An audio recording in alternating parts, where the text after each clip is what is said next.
Five, four, three.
Good evening, and welcome to the Reel McCoy. I'm your host, Meffistoe, and always with me, my hetero life mate, my feelings. Good evening to you, sir. Good evening, buddy. What is the Reel McCoy, you might ask? The Reel McCoy is your weekly movie podcast where we ask you to go and watch a movie. You watch it, come back to us, and we geek out and break it down and have a lot of fun with it. Today, we are covering the last greatest, not the last movie of, but the last of our Hitchcock series, Hitchcock Month. His greatest movie, his greatest achievement that he technically didn't like the most, which is Psycho from 1960, not the new remake from 1997. 98. Yeah, we don't talk about that movie. We try not to talk about it. No. We are supposed to have a guest. Adam Krigler is supposed to be here. I've sent him the link. He is not here, but I hope he will show up. I hope he will show up because for him it is his first ever time watching this movie. So we would love to have his input on it because it's always interesting to get people to watch movies. This is my whole deal with this thing, right? We started this, and I told all my feelings. I want to get people to go and watch movies that we watched, or like it so happens that all my feelings kind of suggested movies that I've never watched, and then we had a great conversation, me coming from a first time watcher and him coming from from experience watching, especially for stuff that like Korea, the Korean movie that we had, the I Saw the Devil. Yeah, awesome. A little known Netflix movie called I'm Thinking About Things, which I'm thinking of ending things. I'm thinking of ending things. Yeah. Which I hated, and my feeling loves. And it's a Charlie film, so it's either you like him or you don't, and he's not your forte. Turned out to be a great conversation on film and a great conversation after the show went offline. and we had a great conversation. I remember it to be such an eye opener, and how movies kind of touch us in ways that we didn't think they would, but actually they are profound. They are a great medium, and I love it very, very much. Okay, so enough dilly-dallying around. First things first, if you want to interact with the show, at Meffistoe on Twitter, at Meffistoe79 on Instagram, or email the show at the Reel McCoy podcast at gmail.com. Comment section down below. Like this video to help share this around. Subscribe if you like to subscribe.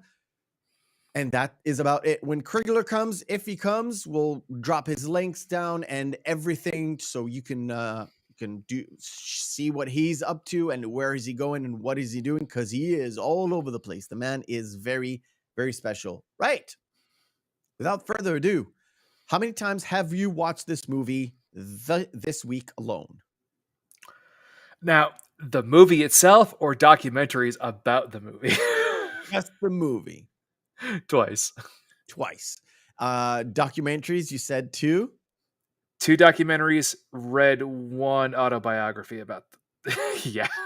Who was the autobiography?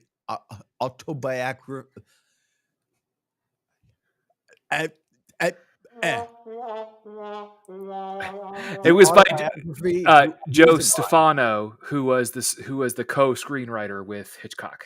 Nice, very nice. Okay, so to get into everything, we've got a segment for it. It is Behind the Screens.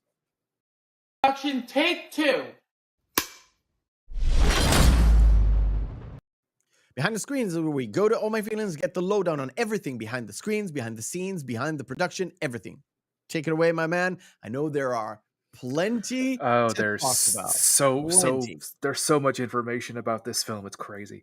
So it's based off of the 1959 novel of the same name, and it's obviously based off of the novel was based off of the story of Ed Gein. Yes, which everybody knows.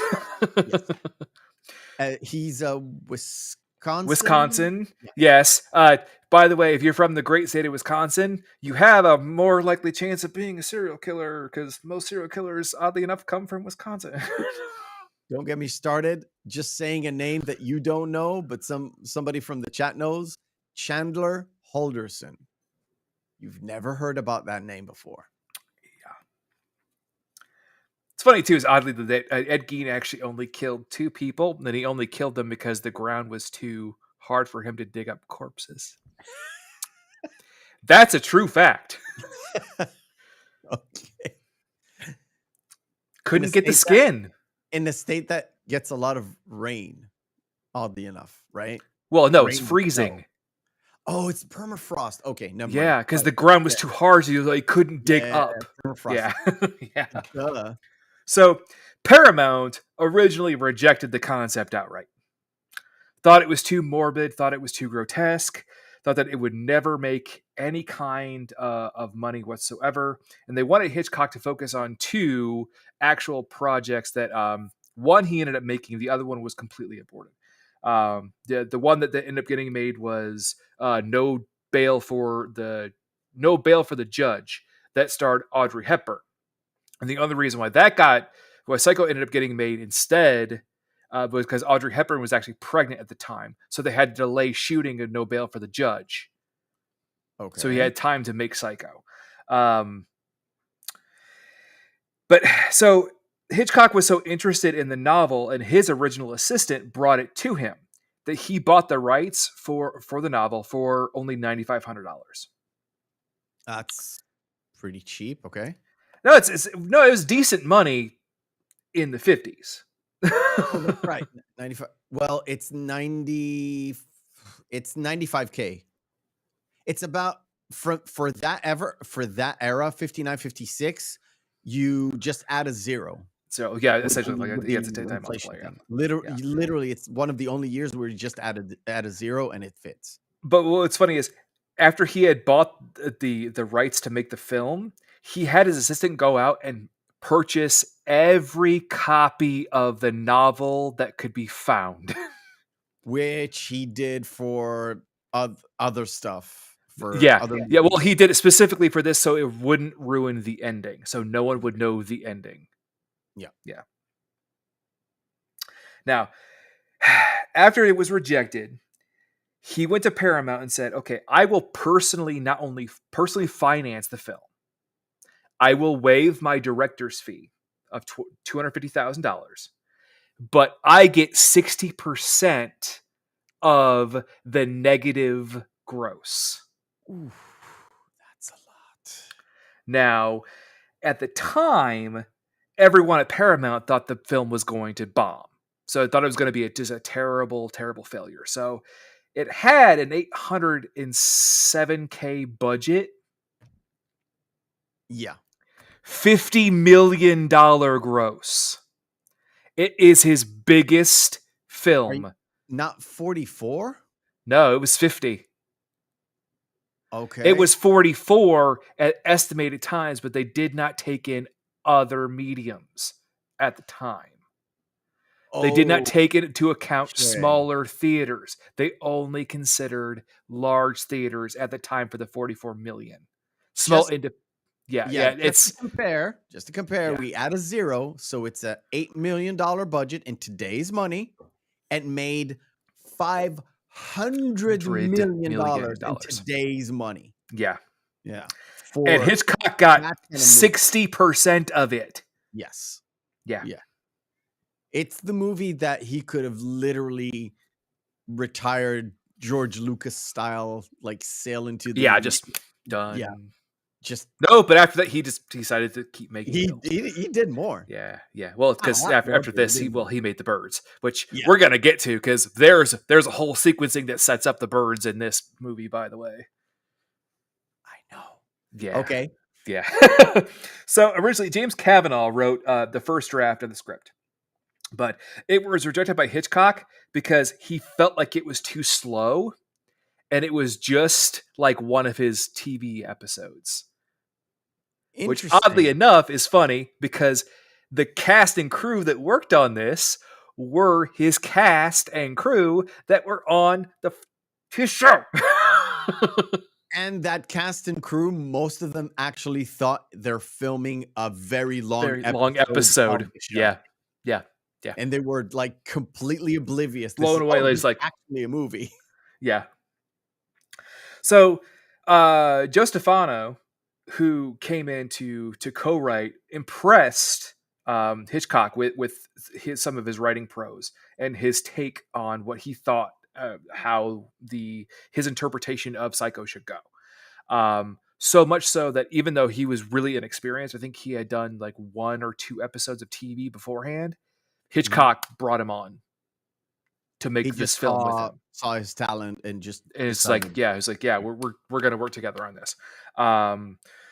So speaking of the script and the novel, I'm gonna go on a little tangent here. Notable differences between the film and the book. Okay, no problem. Let's go. Nerd out. Number 1, Norman in the book is overweight. He's middle-aged, and he is a heavy alcoholic. So Ed Gein. Yes. Okay. Yeah. Keep going. He is also extremely interested in the occult and pornography. That's gonna come up. Yeah. Yeah. Okay. Yes. And what's so funny is the opening of the book is basically just all about Norman Bates. Marion is such a small bit of the entire story. Norman was actually only 2 chapters of the 11-chapter book. So she's half of the film. Yeah, I know. Kind of weird how they set that up. You'll probably get to it, but okay. Yes. And in the novel, there is no tryst between Sam and Marion. They were friends. Really? Yeah. Okay. Yeah, it's weird. So there's also bits about where Norman, when Lila is in in Norman's room and she's opening the book, and you can only see blank pages. Yeah. Very, very, very, very, very vulgar drawn pornography. Okay. So they had to white it out. Essentially, yeah. But It in a is. way, it kind of makes sense because the way that it's blank plays into his dual personality, where it's all just in like everything that he could read there doesn't really exist because it's also in Norma's head, his mother's head. Yes. So, yeah. Um, let's see. Norma actually doesn't have extended conversations with Yeah. Norman in the book at all. It's just implied that he's speaking to himself. Okay. Yeah. Um, Marion was actually Mary in the book. Don't know why they changed the. Oh, never mind. I do know. I know. There was actually a Marion Crane in Phoenix, Arizona at the time. Oh, so they didn't want people to actually call her? Yeah. Well, Look her. that's Yeah. very 1960s for you. That's Yeah. why they put in the 555 on the start of every single like Yeah. written phone number, KL7. Yeah. Oh, was it because KL5? Yeah. people Yeah. actually called the number if it was Word. an actual number. Yeah. They used And to use 1-800 something, and they dropped that because people actually called the called the 1-800 number. number. Yeah. So there is actually a romance between Sam and Lila in the book, not in the film. Okay, I get it. Yeah. I think it works better Loomis. as a Sorry. film, but I haven't read the book. Yeah. Loomis actually is the one who explains the pathology, not the psychiatrist. Okay, but Yeah, it's read the book. It's real different. why would Sam talk about the like like psychological pathology if he's Because not? he doesn't die. Oh, well, Sam doesn't die in the movie either. Yeah, neither does Arbogast. Sorry, Arbogast. Ugh. Oh, Arbogast says about the psychology of the serial killer. Well, No, Loomis hints on it. Arbogast confirms his suspicions. That's how it. Yeah, that's how it works in the book. Okay. Yeah. Okay. So Marion is actually beheaded in the shower scene in the book. I can see why Paramount didn't want to do that. Yeah, and also the smoking gun that Lila and Sam find is actually one of Marion's earrings, not the piece of paper. Okay. Yeah. Okay. Just proving the fact that Marion was there. Yeah. They find it in the toilet, or it doesn't really matter. No, they find it. They find it like they find it actually. It's in of where the shower is placed. How it has that elongated tub. It's actually underneath the side of it, and Norman actually sweeps it under while he's mopping up. Okay. By mistake. Yeah. Okay. Yeah. So some fun stuff that Hitchcock would do on set, being the prick that he was. He would only refer to Mr. Perkins as Master Bates while on set. I guess he really enjoyed that. Okay.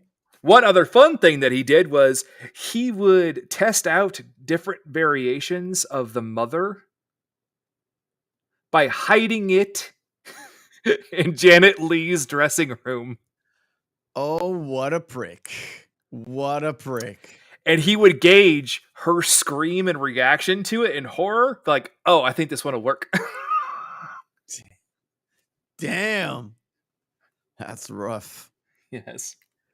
Suffice to say, Janet Leigh never worked with him ever again, ever. No. Yeah. No. So we have the whole thing was set up so it was shot in black and white. Originally, he said it was actually just supposed to keep the shower scene from being too graphic because they didn't want to show red for the blood. Yeah. But no, Hitchcock did it so he could cut costs. Yeah. because he was financing it himself. Yeah, you were going on about that, and I was like, it's like cost saving because Yeah, Technicolor costs a lot of money. money at that time. And Yeah. also, what's good is also there is the dichotomy inherent in the film too, where the concept of black and white is really portrayed, especially in the character of Marion. Marion, when she's with Sam at the beginning, note the fact that she is wearing light colors. She's wearing a white bra and has a white purse. After she steals the money, she wears dark colors, has a black bra, and has a black purse with the money in it. Yes. Yeah. Noticed. Yeah. It's weird how many things I noticed this time around, and this is just because I knew every single move that it's going to happen. So I noticed the shots, the dress code, the lighting, the stuff that I've never ever used to look at. Just enjoy the story. Now that I knew the story and I know a lot of things before watching it, it's just what an incredible view. That's why I wanted Adam to be here, but alas, we'll see. We'll see. So Bernard Herrmann was so adamant at turning down Hitchcock's just basically, essentially, Hitchcock wanted the film sound to be more muted and more somber, but he ended up trusting Bernard Herrmann so much that he actually kept the stingers and everything for the shower scene. Originally, that was supposed to have no sound to it at all. Really? I mean, the infamous striking violins. The most iconic scene was supposed to be silent, just the scream, I'm guessing. The scream and just the stabbing noises, which we're gonna get to when we talk about the shower scene. Okay. But Hitchcock, after watching it, not only just gave Bernard Herrmann his implicit trust, but he doubled his salary for writing one of the most iconic like scores bits of ever. Plus, it is just the fact that you had the high pitched violin like. Well, not to mention even the opening score. I mean, remember how when we watched Reanimate, you're like, oh wow, I know that note that entire sequence of notes. Oh, that's the opening from Psycho. But it's like it kind of is, but it isn't. Yeah, it's so. The man is so like it's like watching Star Wars and getting that first kind of blast of you see the title and the start of the score from John Williams. That just blast is so iconic for John Williams, and this one is literally one of the most iconic not only scores but the sound that you get from just the start of the score of the shower scene is amazing and iconic.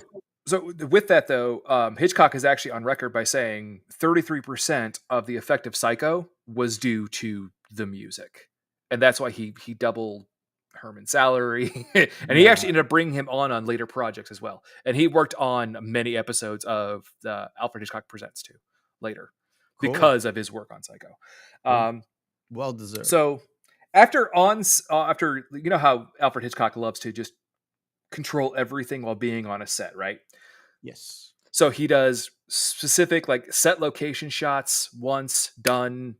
Okay, now we're in my realm. I can control everything. After the on-set shots were complete, they did not notice that Christmas decorations were up in one of the shots until afterward. That's why December the 11th is specifically shown at the beginning of the film to denote the time and place. I remember watching a long time ago and many times before, I didn't even think, and not even this time, I didn't even think it was meant something. So like December 11th, okay, at like specific time of day. I was like, that's really odd. Like it's like really, really odd. Now you're telling me it's December 11th for a reason because they just forgot a Christmas decoration? Yeah, they didn't want to go back and do a reshoots. Because they didn't have the money. Well, Hitchcock had the money. Just No, I mean, just like he didn't have the no, budget no, for it. no, fuck that. Nah. Did they actually shoot that wide shot? Did they actually shoot in Phoenix, Arizona at the time? Yeah. Oh, cool. Okay. Yeah. So, some other fun stuff is throughout the filming, Hitchcock actually hid. Sorry, that's a note I never mentioned. I've got too many notes here. It was the first film that was in the U.S. that had the no late admission policy. Now, in that, if you did not show up on time, they would not let you into the movie. Really? Yeah. Really? Okay. And theaters nationwide, they would actually have it set over, or they'd have someone call out, one of the managers or whatever, come out with like 5 minutes until Psycho, 3 minutes until Psycho. Wow. To that extent. It was like, okay, Yeah. we're showing it now. Everybody get in now. In Now. 5 minutes, we close the door and just Yeah. not let anybody in. Yeah. The original trailer for the film was 6.5 minutes long. That's how. Okay. There's a reason? No reason. Okay. That's too long. Yeah, it is. To be absolutely fair, there are not a lot of plot points in this movie. Not really. So and what's interesting is the way that it's portrayed too. It makes it seem more like a classic Hitchcockian film, where it's like it's about intrigue and suspense, and it's a thriller. And this really, Psycho isn't really a thriller.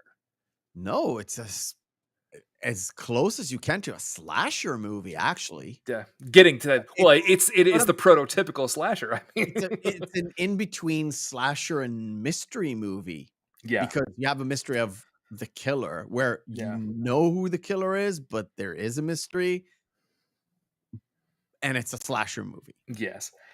So what's interesting too is Hitchcock was so just protective of the product itself that he did most of the promotional work himself, because he didn't trust the actors to go out and do interviews.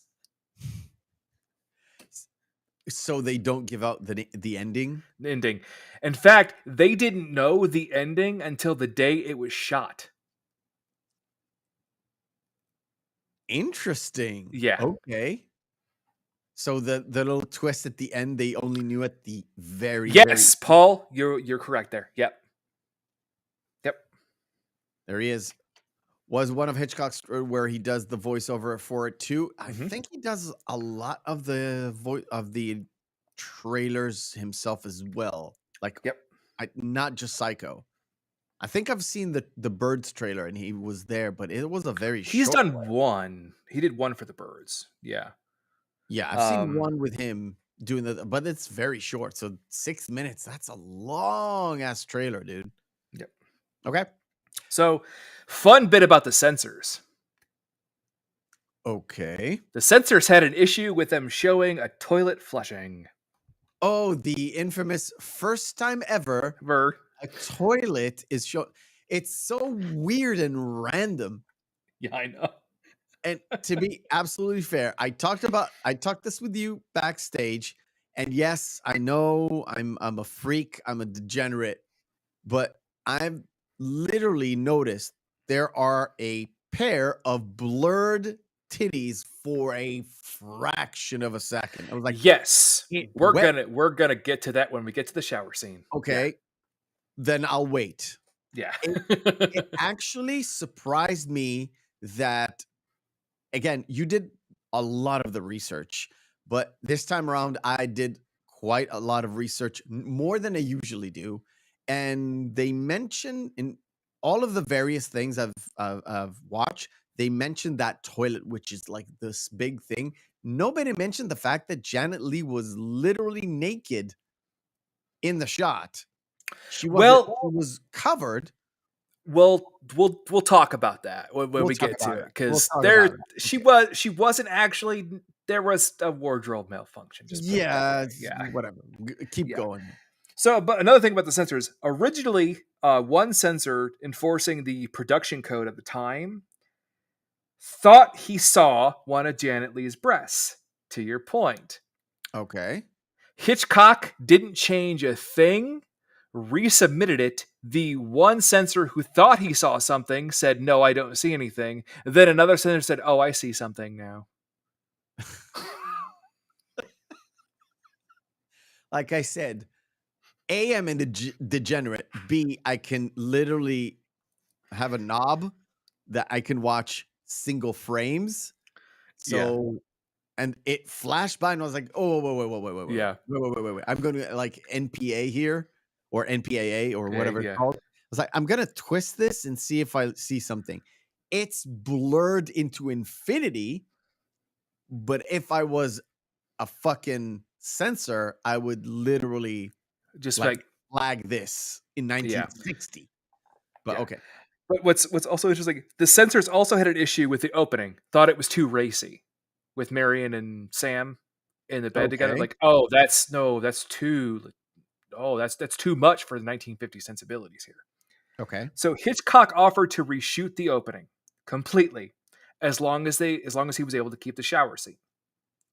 They agreed. When they went to go do reshoots of the opening, none of the censors showed up, so Alfred Hitchcock went, "Fuck it," and released the film. That's great. That's great. I love it. Yeah. I love it. So one last bit just for fun. Hitchcock received quite a lot of angry letters. Okay. One of them was actually from a father who said that his daughter was terrified of taking baths after seeing Diabolique.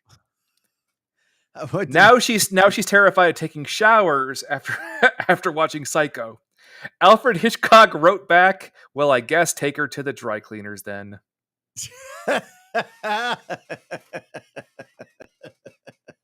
It's like, Name goes, Paul nailed it for this comment and for the last comment. Baller. yeah. Baller. Yes. So Yeah. what's odd too is that how that affected that little girl. It also affected Janet Leigh for the rest of her life. She was terrified of taking showers, as she like that film made her realize how vulnerable she was. She would either take baths or she would make sure that all the windows and doors were locked before she would take a shower. Shit. It's a good thing she never slipped in the fucking bath. Yeah, Damn. really. Yeah, I'm not joking. Anything And else? and from there, the rest of the notes are for talking about it while we're talking about the scenes. So, all right, so let's begin this a wonderful tale. As you mentioned, a racy bit of the movie. Yeah, it's pretty tame by today's standards. However, to me, when I was looking at it, I was trying to look at it at like in 1960s. This is like this is 1950s. I mean, this is some 59, I guess. Taboo shit right there. Yeah, this is pretty badass going around. I mean, we didn't mention it. Janet Leigh is Jamie Lee Curtis's mama. Yeah. And Jamie Lee Curtis is the Scream Queen. And actually, no, she's actually the Scream Princess. Janet Leigh's technically a Scream Queen. Yes. But it's so weird that Jamie Lee Curtis's first role, which we covered, right? Was it her first role? It was her first major role. Her first major role was Halloween, and the knife is a very, very, very similar knife in Halloween and in this movie. Did you notice that? Mm-hmm. And it's very intentional in Halloween, which we I wonder where John Carpenter got his idea from. Yeah. And it was like, oh, this is Janet Leigh's daughter. Let's kill him with the same knife, but not. Yeah, I thought it was just like, for us as a movie buffs, it's kind of we get the homage. Get it. So it starts off with Sam and Marion kind of we're setting the grounds that they are in a relationship. She snuck for her lunch to do like a afternoon Have a delight, little, basically. tryst, yeah. And we get a little bit of information. She kind of loves him, and he's coming and going. We don't know if And she it's really more like Sam's refusal of that is very in the stereotypical 50s mentality of a man at the time. He's like, well, I can't provide for you, and I'm also paying alimony to my bitch ex-wife. It's like I'm just a humble what's the name of the store? Hardwood store, right? Oh, sorry. Yeah. Yes. I'm Well, a it's more humble. kind of like a general store because they sold all kinds of shit in there if Yeah, you look around. let's say a general store, which you don't see. It's basically a small size Target or Walmart. Well, yeah, because they don't Very, have very general stores anymore. Yeah. yeah. But I'm just a humble merchant here, Yeah. and I have to pay my ex-wife, so I can't really be here every single day, and we can't really take up on a new wife. So that kind of sets up the whole kind of financial situation, right? Well, that's a whole setup. So, like, that gives Marion the impetus of why she's taking the money, because otherwise she wouldn't have done this. And like, we see her character grow throughout this too, where she inevitably is like, "I'm going back. I'm going to return the money." Yeah. I fucked up. This is not the way I should do this. Yeah. Yeah. And of course, once she gets back into the office, we kind of get introduced to the other secretary and the boss, and he comes And in with this. and you know the other secretary, you know who that is, right? I don't. That's Alfred Hitchcock's daughter. Oh, his actual daughter? That's Pat Hitchcock. And if you notice, as Marion walks in, the man standing outside with the hat, that's Alfred Hitchcock. Yeah, Alfred Hitchcock. yeah. And the way it was shot so he and his daughter could be in the same scene together while not being in the same scene together. Interesting. Nepotism in Hollywood, and we get introduced to this oil guy. Not really oil guy, a Tom Cassidy. Yeah, he said Texan. And I was like, smooth talking motherfucker. And I was like, he's not an oil guy, but he looks like an oil guy from like the 40s and 30s or something. And what's funny too is during this scene, Janet Leigh had such an issue saying the line "not inordinately" that they had to reshoot it over 70 times. Well, autobiography is a very hard word to say when you try to say it. Never mind. Never mind. Yeah, so they set up the fact that he's buying a new house. This is a realtor's place. He's buying a new house for his daughter. She's getting married, and he puts down $40,000, which could technically get you. It's a $400,000. I mean, like no, that's a very, very, very nice home in the 50s. That's a very nice home. Yeah, like I said, add a zero to it, and you get today's money. And you can. And what's interesting too is the way that Tom talks about it. He actually gives Marion essentially the idea. By saying like, well, I can buy happiness or I can buy off unhappiness. Yeah. And he actually talks down to her as she sits, and he's sitting on her desk. So the way he looks down and hitting on her like you wouldn't believe. Yeah. And what's funny too is he even makes a tax joke. He goes, I don't declare it. That's why I still have it. Exactly. And like, this is like taxes theft kind of person. I was like, social commentary. All right. I wonder why. I'm like, holy hell. So current. But the fact that even her boss, Marion's boss, is like, I don't like too much cash rolling around. Can we? Yeah, it's like, this is a bad idea. Take it to the bank, put it there. He'll write us a check later, and we'll give him the actual cash back. Because it's like, yeah. This is and Tom Cassidy is like, oh, shut up. Let's go and have a drink. It's like he's so willy-nilly. Well, then he actually looks at both of them and goes, shh, oops, oh, I let out the big secret. Boss has got a bottle. And of And course, I love Pat Hitchcock walking up to her like, he was hitting on you. Oh, he must have saw my wedding ring. That's why he didn't talk to me. I was like, yeah, sure, like, that's it. sure he did. Yeah, sure he did. By the way, just as a note, the front is very blonde. The back is very Back? dark. Yeah. There's a reason for it, or not that you know of. There is not a reason with the hair color. The clothing, yes. No, the clothing I kind of got where it's very white and gets darker and darker as the movie progresses until she gets offed. However, the hair, it's basically it's two-toned, and you would think after Kim Novak, which was platinum blonde, and Tippi Hedren later on, 3 years later, which is not platinum blonde, but it's very, very blonde throughout. It's like, you would think he would want it with like the same tone, but that's just a Hitchcock That's thing. I haven't read anything where that is supposed to be I haven't an either. indicator, but it could be, because if you think about it, the way that the tone, the undertone there, Yeah. where you can actually see the roots of her hair, maybe that's supposed to be like the inkling of what the malicious intent that she has forming Yeah, in her mind. I don't want to read too much into it. It's not really a thing. I just thought it was something I noticed that I've never Oh, ever noticed no, before. that's And when it's black and white, you can tell the two shades, but because there's a stark contrast. That's yeah, yeah. I know. So what she says is she looks at the money. It's like he tells her to go to the bank.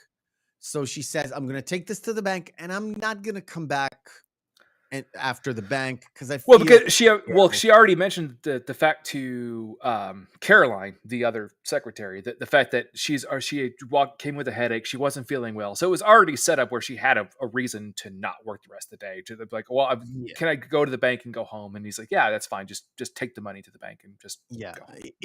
He just does. The boss doesn't want the cash there Yeah. because that is a lot of money. Like we said, in today's money, it's almost $500,000 in cash. That's for a small little realtor office. That's a lot of money.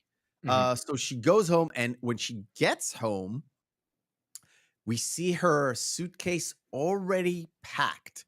Now, did she just pack it in a hurry? We don't No, know. she packed it in a hurry, because if you notice, she's changing and she has the black bra, the black skirt, and the darker colors on afterward. Yeah, but Yeah. for this time when I viewed it, it's like she was already planning on going to Sam, not necessarily taking the money, but going to Sam, whether or Yeah. not he agrees or doesn't agree. And on the way there, let me just catch it. I'll catch her face. Okay, she starts her drive after she took the money. And as she's driving, she has the voiceover of Sam and how Yeah, he might react, going like she has her own internal struggle going on this entire time. yeah, and it kind of mirrors Norman's eternal struggle as well, Yes. Yeah. right? And Except for his is a whose personality is taking over, but yeah, I know. His personality is taking over. For her, it's technically herself trying to convince herself that is to start a new life, to make a better life, to convince that part of her conscience that knows she's doing something wrong, Yeah. to justify it as I'm getting away. Tom Cassidy has a lot of money anyway. He's not going to get hurt. Although she does have that conversation of Where her Sam's like, boss "Oh, and why would Tom you do Cassidy. this?" Yeah, like I would never accept you like taking this money, and it goes even further later on. Yeah. Yeah, that's the first batch of her driving with that inner monologue, and then she stops at a stoplight, and her boss goes across Yeah, the Mr. Lowry yeah. is walking right behind Tom, and it's like, fuck. He does a double take, and he keeps going. He Yeah. doesn't stop and talk to her. because all he knows is like, oh, she went home hours Yeah. ago, right? And we kind of get to that point, right? Let me see. All right, no news. Then we're gonna take a pause right here, and we're gonna do our first segment of the night. It is called Missing Marquee.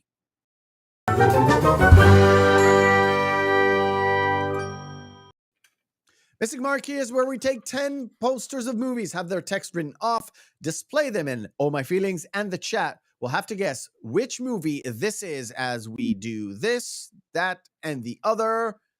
Go ahead, sir. Beowulf. Oh God, it's the Capote film. It is Capote, correct. Machete. Machete. Or is it Machete? Oh, I thought it was Machete Kills.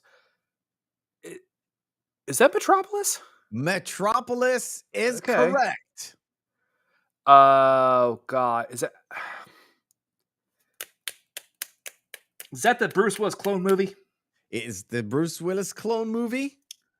Rosamund Replicants? Pike. No, duplicates? Not duplicates, no. Rosamund Pike is in here. The girl from Pitch Black is here. Don't remember her name. She looks awful. Michelle Rodriguez. I can't remember the name of it.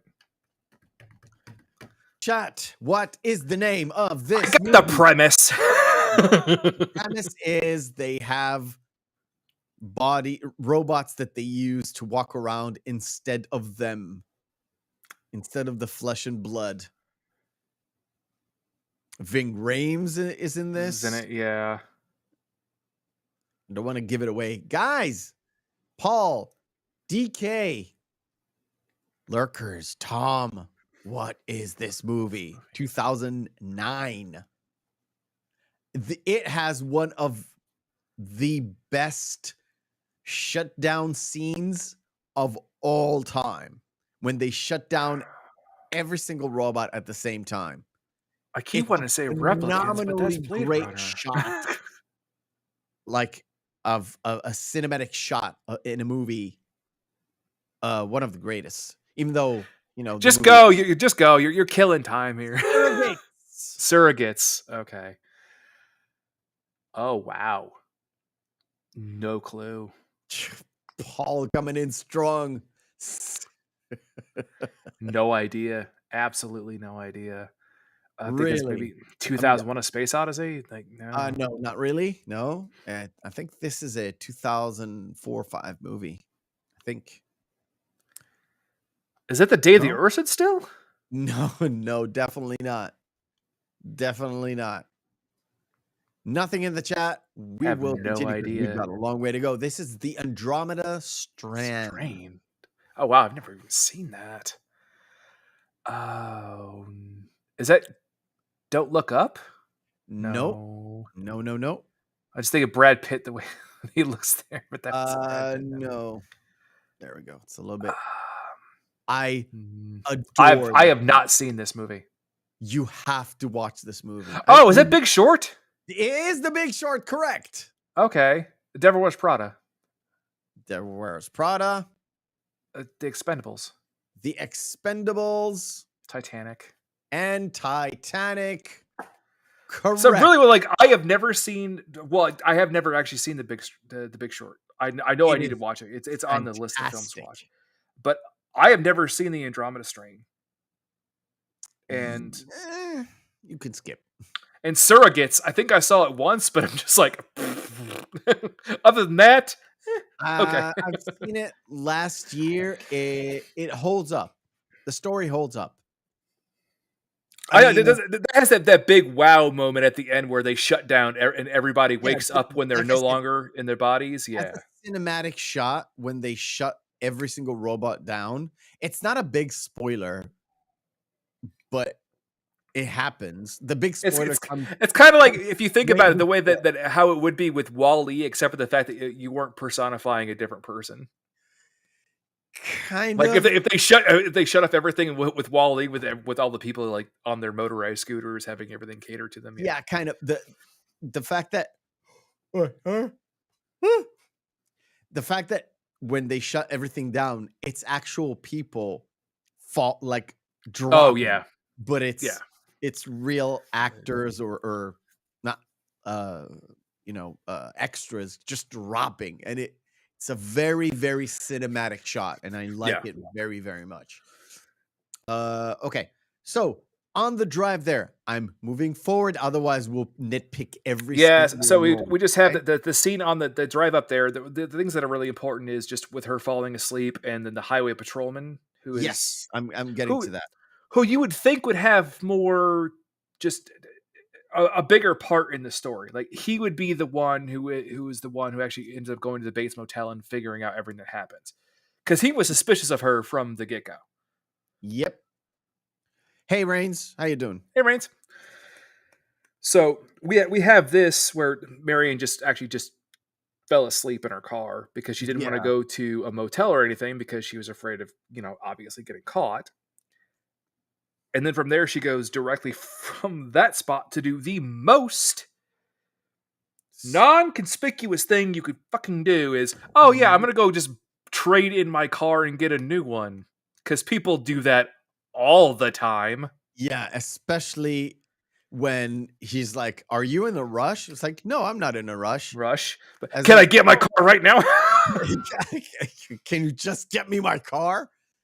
And I was like, there's in some point he asked her something and she said, "Do I look like I'm hiding something?" And the guy's like, "Well, yeah, you kind of are. You kind of look suspicious." And he even makes it live. He's like, "This is the first time a customer has ever pressured a salesman." Yeah, and I was like, "Yeah, that's your red flag, my guy." But the thing is, she comes in, she's got the title, it's under her name, it's And her also, who the fuck carries a title of their car on them, on their person? I do. You're weird. All the time. You're actually supposed to. If Maybe in Israel, if you get no. stopped, you need to have your title and your insurance Oh, see, with together. that, okay, with the And states, if you don't you have have them, your car registered in the states, so you don't actually have the title to your car, because the title of the car is basically like, if you lose this, someone could just take the document and have it signed by a notary and take ownership of your vehicle. You know that, right? yeah, for us, you can't do that. Yeah, you can do that in the states. It's very illegal, but you can do it. Yeah, like I said, you have the title with you because if you get stopped by a cop and you don't have your insurance and your title, you are required to in the next 24 hours to get to a police station and actually Okay. show them the title and your insurance. Okay. Make See, sure in you are the insured. states, it's a little different, Meth, because we actually register it with we register our cars with the government. So we have our registration for our cars. We have our license plates registered. So that way you have like your license, you have your registration, and you have your car insurance. So you don't actually have like, here is proof that I own this. No.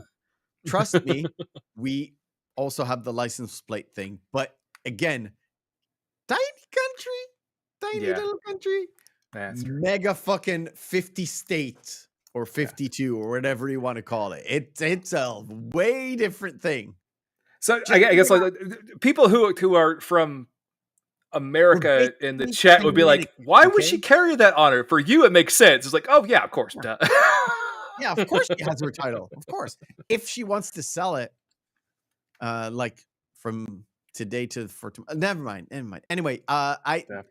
didn't surprise me. The thing is, what did surprise me is literally the cop at one point, he's literally staying there, sitting there. He's staking out the joint. He doesn't stop her.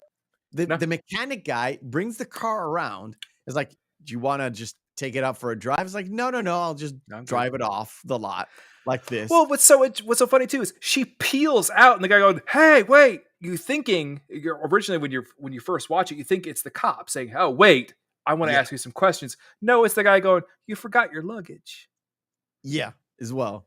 And you're like, why wouldn't the cop be like, And the cop is literally there watching this whole exchange. And when she takes off, he doesn't follow her and he really doesn't stop her. He goes to the sales guy in the lot. Is like, and that's about it. it was the same thing where California Charlie even mentions the fact where he says, "Hey, it was so weird, officer. This is the first time again customers pressured a salesman." Yeah.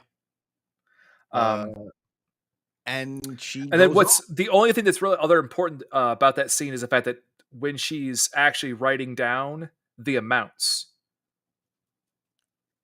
where she keeps a mental note of the fact that it's $700. Where later when she writes down it was 40,000 minus the 700, and Yeah. when she Oh, rips yeah, up yeah, the yeah, note, yeah. yeah, And then it's the note. Then later on, she rips it. yeah. I want to get to that specific spot because when I said her inner monologue mirrors Norman's, I want to get to a specific spot. But Oh, when she's here it is. driving to the Bates Motel, when she has the conversation like that's in her head between There. Lowry, Lila, and Caroline. Yes. Yeah. Yes. Where it's basically the last time she has sort of a conscientious kind of talk with, she's trying to talk down the conscience in favor of love or I don't know, better future or whatever. And when she finally convinces herself, she has this smirk. It's like for 5 seconds and you missed it, but she Yeah. has this smirk and has a deadpan look at her eyes. She literally looks through the camera into the audience, right? And this actually mirrors the end with Norman Bates as his mom's persona Oh God, it's so good. Anthony with his Perkins eyes does such a not he is looking straight, but he's looking like in Wolverine, where he lowers his head and he's looking through the eyebrows into like yeah. a prey or something, right? Mhm. And with that, it's even more smirky than this. He has an actual half a smile while he's looking at it, and that's super creepy because she acts kind of the same way, but not really the same way. She is sinning. He is sinning, and she is sinning in two different ways. Yes. They just cross paths. And we're going to get to the concept of sinning when we get to the shower scene too. But so we have her basically having to pull over because the weather is getting really bad. She can't really drive in this torrential downpour, which is odd how quickly it ends too.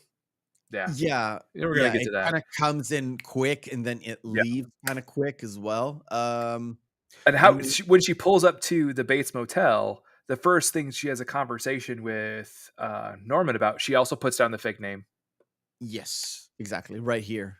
And he doesn't really actually asks her name. He just said put your name down. And when Also she asks her where she's from, and note the fact that she not only she gives up the ghost real quick in the parlor room later, but yeah, she in the says parlor. that she's from Los Angeles. Yeah, which is kind of a mixed signal, right? When she writes down the name, she writes a fake name. And when she talks to him in the parlor, she gives her real name, Marion Name. Crane, And but she she said, "When says I'm she's from Los going back to Angeles. Phoenix." It's like, no, Yeah, which is she's coming no, from the wrong way yeah, around, right? yeah, yeah. On purpose.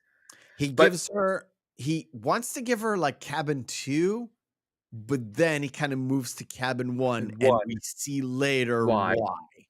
Yeah. Uh But we have that also the other thing too is he even mentions how close she is to the next town, which is Fairville. He said, yeah, "Oh, just there's a diner 10 4 miles up the miles. road, and Fairville's only 15 miles away." Had she kept driving in that torrential downpour, She would have made it. Um Also, again, while still raining, she can hear the shouting and talking from the house Yeah. behind the How motel, which how the hell would she be able to hear that? I No. don't know. I was like, that's a plot I point in the know. movie where it's a Yeah. little bit, I don't know. Yes, I get it. It's a movie, but she wouldn't have been able, not with the rain, Yes. not with the rain. Um, and of course, she kind of doesn't want to eat, but she gets kind of muscled in, or she is No, not really hungry. muscle. And like she kind of uh really sympathizes with Norman because Norman feels like she sees a spirit, like a kindred spirit, who's kind of trapped in his situation, where she feels bad for him. So when he says, "Well, will you have dinner with me?" she really agrees on the fact that she feels sympathy for him. Because she heard that she Yeah, heard that conversation with his mom, and she's like, I feel sorry for the guy. He seems okay. Again, hindsight 2020, what we know today, people in yeah. the 60s or literally the 50s didn't even think Think about. about Not this. Yeah. that didn't know necessarily know, but they didn't even think about, or at least in terms of when it comes to when we try to consume pop culture or culture from days past, it's literally hard for us to actually know what adults at the time thought or knew. Yes, they're Really, contemporaries. Yeah, it's a very different set of it's circumstances. it's a different Yeah. era, so it maybe some people knew about these things, or to like, oh, this guy looks creepy or something, but most people had weren't even thinking about it. hmm We And think what's about it interesting, because of movies like this. yeah, what's odd too is, well, sorry, what's an interesting fact too is just as a side note, this is the first time you actually hear Norma's voice. That's the first actress who came in to do the voice of Norma. There were Okay, three different voice actors that did the voice of Norma.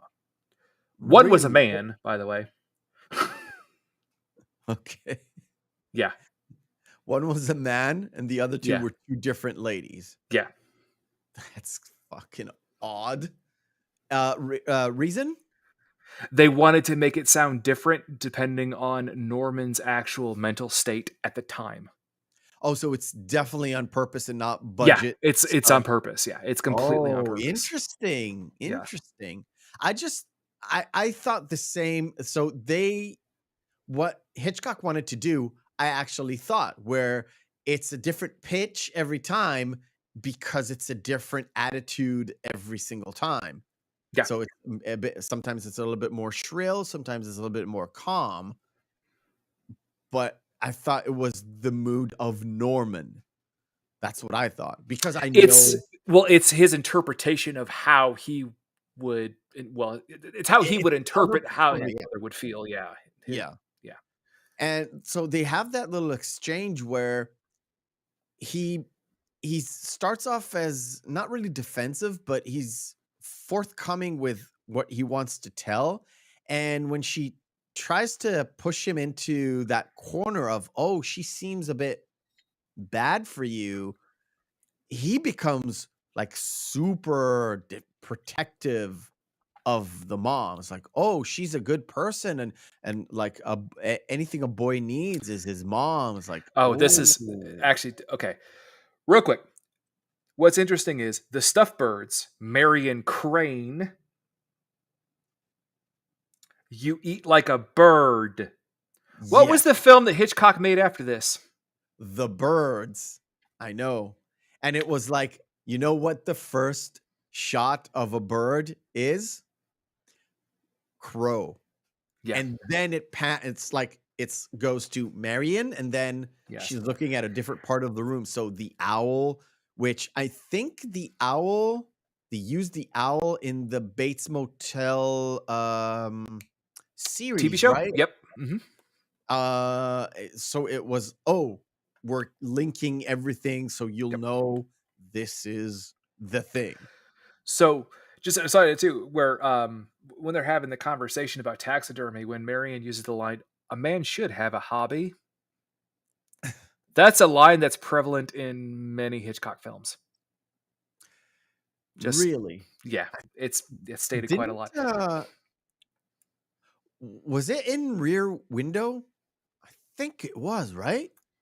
I don't remember about the birds, and I don't remember about the other one. It But was in Vertigo. It was in it was in Vertigo, and Vertigo as well. yeah, and it was in Rear Window. It's in Rope. It's in North by Northwest. It's in it's in so many films. Okay. It's even in No Bail for the Judge in one scene. Okay. Yeah.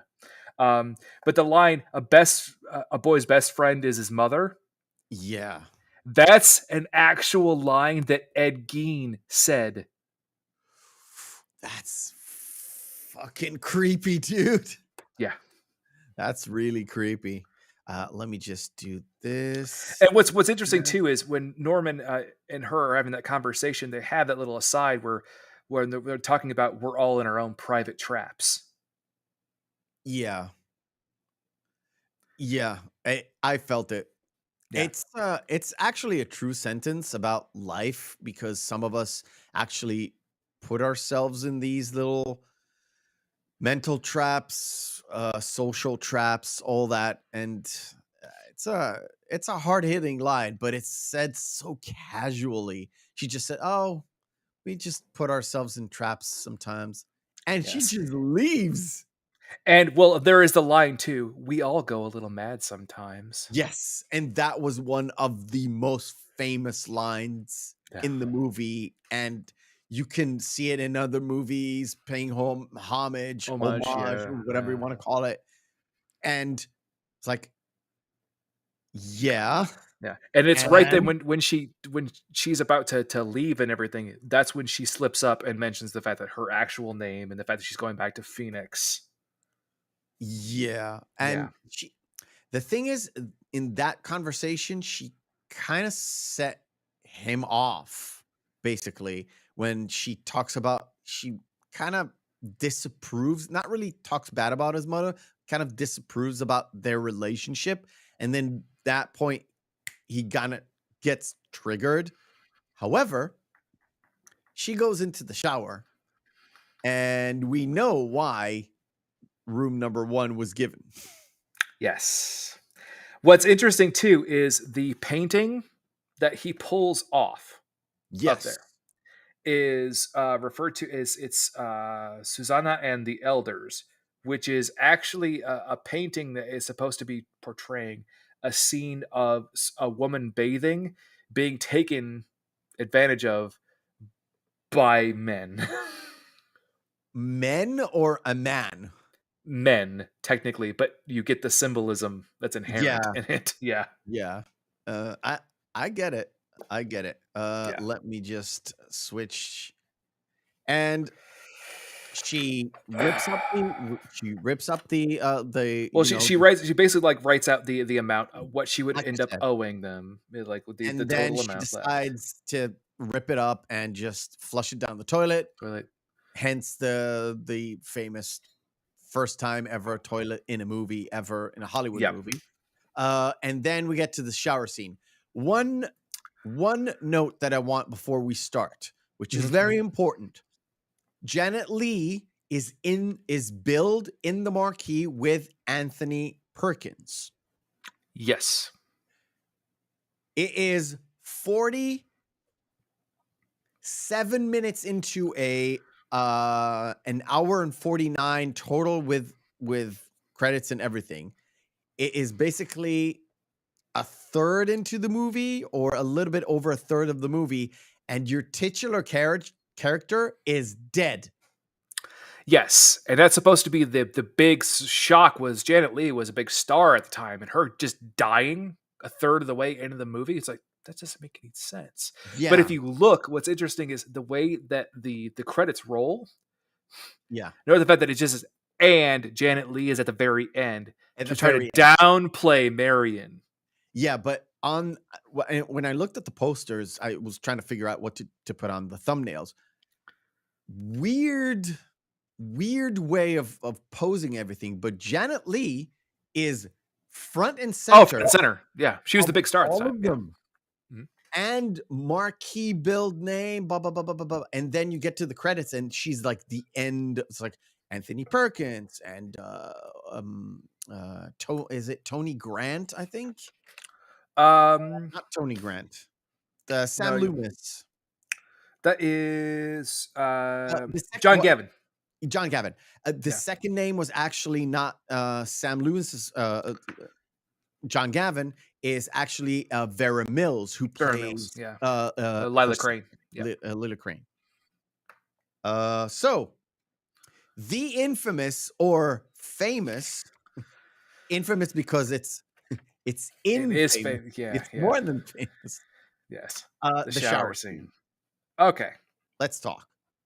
Oh boy. So overall, there were 78 different shots that compose the 45-second shower scene. Yes. In total. Now. Oh boy. It's so funny. There were 90 different film splices that were utilized in order to create every single one of the 78 different shots. Okay. Perkins was not in the shower scene. Who was the killer then? It was a stand-in. Perkins was not only on Broadway doing a play, but also they didn't want to have Perkins on there because his shoulders were so broad, as it would give away the fact that he was okay. Norma. So the stand-in was a man just because of height? A man because of height, but he had narrower shoulders, so it wouldn't look like, because if you look at Anthony Perkins, like his shoulders are very broad. Yeah. It's actually downplayed by he constantly wears a jacket. Yeah, so but when you actually see him just with the shirt on, you can see how just broad his shoulders are. Yeah, I know. So again, we talked about this backstage, but Bosco. Yes. It's Bosco chocolate syrup. They did not use the customary like red candy syrup that they use today, but they use chocolate syrup. Because of the way it melts. And also the stark contrast in the water, because you could clearly tell. Yes. Yeah. Plus, it's although it is brown, when you do it black and white, you can't really tell. Just see a blackened substance and darkened substance going down the drain. It's darkened. Yeah. It's a darkened substance, and it needs to be a little bit viscous in order to be as bloodish as possible. Yeah. So from there, the actual sounds that you hear, the Foley work that was done during this, was them actually stabbing a cassava melon. Okay. The Foley work in this is actually really great too. And like we said before, the fact that this entire scene was supposed to be silent, and now it's one of the most iconic soundtrack scores, whatever you want to call it. I mean, come on, even Garth did it, dude. And Wayne's World, ring with the donut man. Dude, if you remember or don't remember, the first ever special Halloween episode of The Simpsons. Of Maggie not killing Homer, but like bunking him on the head, and then he falls down, but he's in the garage or something. So the blood is not the blood; is like a paint. It's like a paint can spilling over and going into the sink, not the sink, but the sink hole. The drain. Drain. It's fucking, you know, me in English. Not really. I got you, buddy. So the shots where they show essentially Janet Leigh's abdomen, where the knife, it looks like she's actually being stabbed. They did that by having the knife there and then pulling it back and shooting it in reverse. Oh, okay. Cool. It seemed weird anyways. Yes. But it was just to show that there. And there's obviously the metaphors in this are very, very heavy. This is after, Marion decides to return the money and everything. And so essentially what the shower was supposed to do was supposed to be her baptism, where she's washing away her sins. Her sins. Oh, Yeah. I get it. Okay. Yeah. No, what's funny is after she's dead, when she's lying there and there's the close-up of Janet Leigh's eyes, note that her pupils are not dilated. Okay. When you're dead, your pupils dilate. Okay. There we go. Got it. They were supposed to actually have contacts where her pupils would be dilated that way. Okay. But it was supposed to take up to 6 weeks for her to get acclimated to it. And Hitchcock went, no, we're shooting this on the budget. What's interesting is after the film came out, ophthalmologists, this is true, wrote to Hitchcock and told him that, you could just use drops of belladonna and it would dilate your pupils. He ended up using that trick for every single one of his other films afterward. Interesting. Yeah. Isn't belladonna a poison? Yeah. But on the odds, big doses, yeah. Okay. Let me fix something here. So what's interesting is how when you see the shot of, you notice the fact that when you see the offhand shot where you can see the water going down like this, and there's another bit of water coming down this way.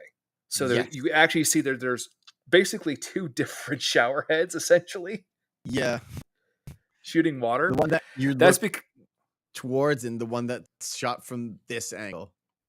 Yeah. There's one because the top one where you could actually see where it's like a POV shot where it's going face down with her first in there is because they actually did it with a long lens, and they removed several of the actual holes on the interior of the shower head to shoot down that way. So water is shooting around the lens. Around the lens. Down.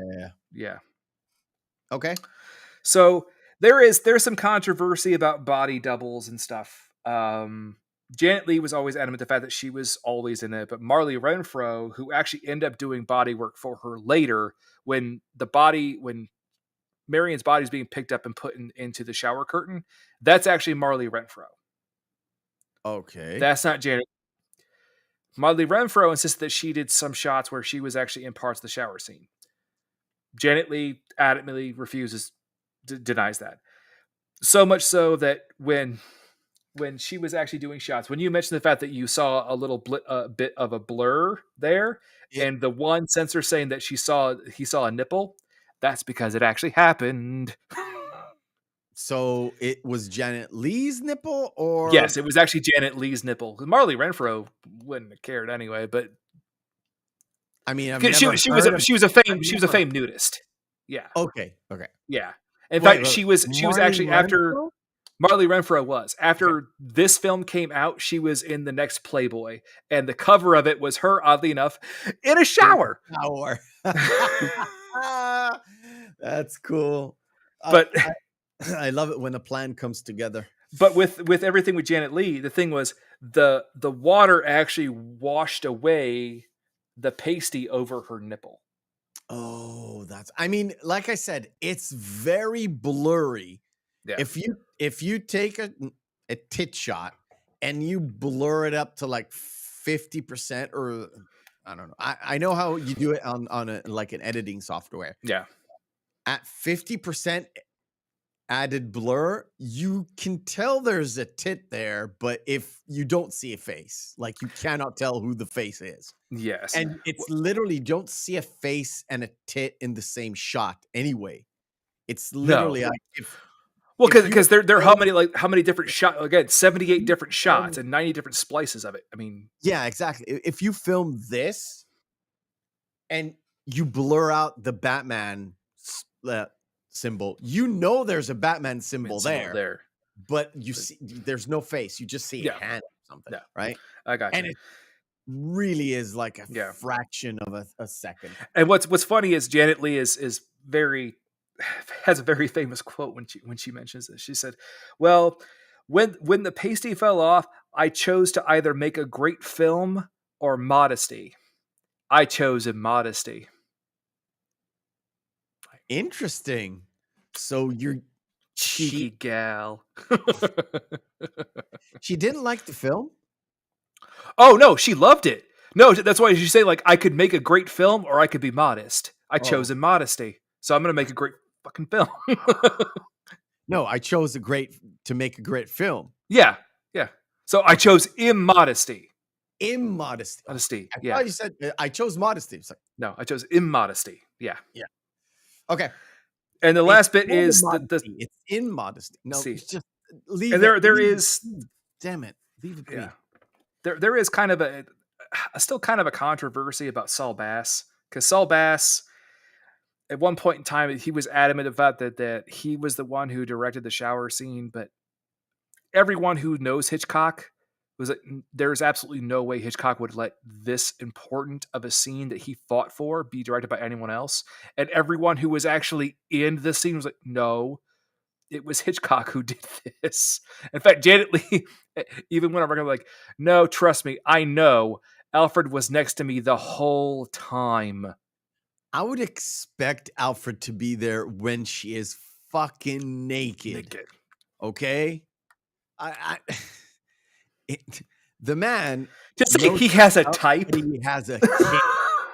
We said it before and we'll say it forever. He is a cheeky little English devil and he will always be like that. Yes. Okay, so I'm gonna skip a few because we're already gonna go very I say long. from there we just have some little fun side notes. Is you notice that when he returned when Norma returns, No, the when voice Norman- is completely different because Norma goes, "Mother, what did you do?" Oh, and she said, well, blah, blah, blah, blah, blah, blah, blah, blah. And Yeah. she disrespected me and you need to be with me, blah, blah, blah, blah. All that stuff. It's kind of, it kind of like, yeah, I know this from every serial killer ever that I've ever seen in any movie or TV show ever. Kind of a giveaway. It's like, it gave me Mindhunter vibes again. Yeah. And again, this week they actually called it, right? This week they called it No Mindhunter season 3. None. Aw. It's canceled. It's done. That's a shame. Done. I wrote about it. That's It's a like, shame. man, it was such a good show. That's a good show. Gave you a good creepy vibe. And they could have done more. They could have done so much more. So from there, we basically just Yeah. how's it? So from there, we basically just have Norman Bates. I would say less than CSI today. Oh, dude, he does the worst cleanup ever in history. And I don't know what swamp he used, but that marsh, I mean, think that far deep in a swamp. The only thing what's so funny too is I love the bait and switch of the paper, because at first he forgets it completely, and it's like, oh, that's the smoking gun right there. But then he goes back and grabs it and throws it in there. And then also when the car just stops sinking in the marsh, it's like his look of defeat is like, ah, fuck. Yeah, I was like, oh shit, this ain't going. Bloop, bloop, bloop. Awesome, fine, good. It's over. What would be so funny is the fact that he just left it there like, what are you gonna do? Because this doesn't look conspicuous at all. Just have a car hanging out of a marsh. Literally, when it was stopping, it's a shot of Anthony Perkins. So like, what the hell am I gonna do now? Then it continues to sink. And of course, then we get the introduction to Arbogast with because Lila goes to Sam's to figure out like have you seen Marion? What's going on? She would come to you first. Just tell me where she is. I know her boss is looking for her because she stole the money. I just want to make sure that she's safe. Like, what's going on? And Sam has no idea because Sam is completely innocent in all of this. Yeah. He didn't even expect her to come to him, money or no money. Money, yeah.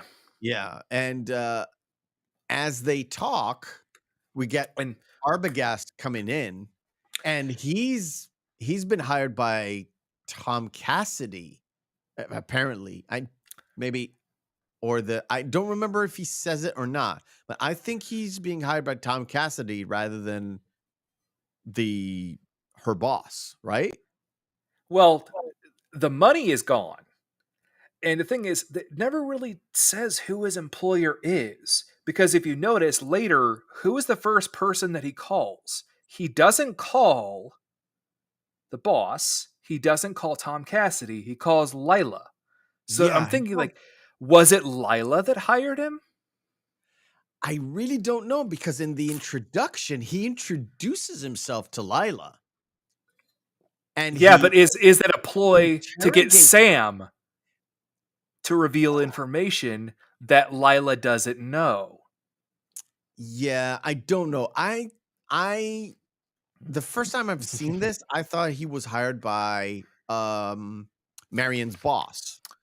And now I kind of think it's actually Tom Cassidy who hired Arbogast. I don't know. Well, yeah, I can see it. Yeah. They don't you don't get a definitive answer for this. Yeah. All right. Well, because it would all, because in the way that it's phrased, it makes it seem like it is Cassidy, but you could see it very clearly being, it could be Lila, because why else would he call Lila? Why would he call Lila? I don't know. Maybe because I don't know. Yeah. I don't. See, that's because just maybe in the conversation that they had in that little general store of Sam's, they had that conversation, and Arbogast, because he's looking for the money, he's not looking for Marion, basically. He's looking for the money. Maybe he's been convinced that Lila actually doesn't care about the money, so he cooperates with her as an avenue of, if Lila finds Marion first, then I have a definite lead to go after Lila, and I'll find Marion and the money. What's interesting is that Arbogast is played by Martin Bassalm. Martin Bassalm was actually in an episode of I believe it was either Alfred Hitchcock Presents or The Twilight Zone. I can't remember which one it was. I think it was Alfred Hitchcock Presents. I think I've seen it in my research. But where he is actually financially destitute and he's trying to take care of his wife, and he ends up killing people and burying them in his basement in order to get money. So it's just like, I've seen this before. Huh. But yeah, Isn't that funny? Here he plays a private detective, Arbogast, trying to get the money. Again, we don't know who actually the boss is. You say Lila, I think it's Tom Cassidy. It could be somebody else. No, I'm just posing the question. Like, it could be Lila. Oh, yeah. And he does get to the Bates Motel at some point. He kind of pieces together that that's the route she must have taken. Well, because he goes literally all over town, and he actually says, like, I've seen so many motels, I'm getting blinded by neon. Yeah. And when he gets to this hotel, he immediately kind of has a hunch, or he suspects, so he keeps on digging, and Norman kind of has an answer, then he backs away from that answer and gives him a little bit more information, and it gets just like Arbogast kind of push even more, and Norman kind of gets backed away and keeps divulging more and more information. And can you just pause right there and just, how great is Anthony Perkins in this movie? Oh, he's great. He is phenomenal work. And what's interesting too is they let most of, like, Hitchcock in this one really let his actors improv. Oh, really? Yeah. So Perkins, when he's always eating candy corn, if you notice. Yeah, I had a shot of him eating. Yeah, he's always eating candy corn. I thought for a second he was like, he's like eating his like chewing on his nails. nails. Yeah. I was like, no, he definitely has something eating. So you're saying it's candy corn? It's candy corn. Even right there, he has a little bag of candy corn. It actually has candy corn right on him. When he's talking to Arbogast there. Yeah. I don't have him. I don't have a shot of him with his hands in his mouth, but in this shot, he's actually chewing as he's Mhm. talking to Arbogast. And for us, if you see that, and again, I was hoping for Adam to give us input, but for me, if I'm looking at it in the eyes of this, I'm watching this for the very first time. We know that he covered up a murder and he hasn't stolen the money. Yeah. And so, for all we know, he's a creepy guy and he kind of is a little bit of a peeping Tom. But he's doing this to actually cover up his murderous mom. Yeah. What's also interesting too is you mentioned the word creepy. He goes, "Yeah, I go around and I change the sheets every week. I hate that musty smell. It's such a creepy smell." Yeah. Yeah. And to me, yeah, like I said, the fact that we kind of feel we're supposed to feel for Norman. We're supposed to side with Norman at this point. And Yeah. actually, all throughout this portion of the movie, right until the moment where we discover the truth, we really feel bad for Norman. He's always in the kind of defensive move. He's always afraid of being caught. It was like, yeah, we know he's doing a bad thing, but he's trying to protect his mom, his overbearing, annoying, murderous mom. And in that Hey, conversation with Arbogast, again, a little boy's best friend's always his mother. and Arbogast kind of discovers the house, behind, and he's like, can I talk to your mom? And Norman, as soon as he's into like, oh, can I talk to your mom? It's like he turns into not defensive, but he turns into a little bit more aggressive. I think you should leave now. No, nobody's talking to my Yeah. mom. And that kind of sets Arbogast off, where he's like, okay, I get it. Well, there's And also then, the thing where Norman denied seeing like the picture of Marion. Is like, I don't know who she is. Arbogast sees the guest book, recognizes her handwriting. Like, are you sure you said? Oh, I recognize her now. It's like, yeah, that's what I said. He kind of says no, and then he backs off, and then he says something else, and then he backs off from that. He always on the back heel when he's trying to divulge information.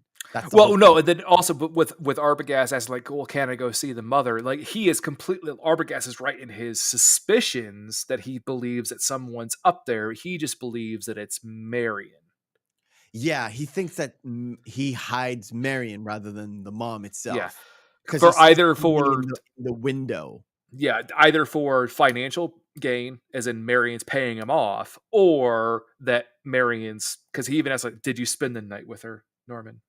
Yeah, yeah, and the whole point is he suspects foul play, but not that kind of a foul play.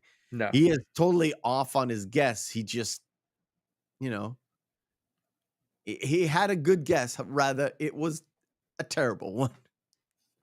Like I said, I flipped it on for a second. He calls Lily. He tells her Lila? Lila, sorry, Lily, Lila, and he tells her basically this whole information. He tells Yeah. her where the Bates Motel is. He kind of says, "Well, it's off beat. It's off the road. Kind of blink it and you miss it." And it's like I'm he says, "I'm picking up the pieces here. It kind of seems legit, but I need to go into that house and talk and see." He Talk to says the he talk to the says mother, that yeah. his mother's there, but I suspect that it's actually Marion. Marion, yeah. Um, and that's how Lila and Sam kind of know what to expect What when yeah, they well, get yeah, there. where to go. Because Yeah. when Arbogast gets, you know, he gets back there, he goes actually into the house and Well, first he actually goes into the just where the opening of the motel, just the motel office, and he goes back into the parlor room and he notices there was the opening of the safe was open.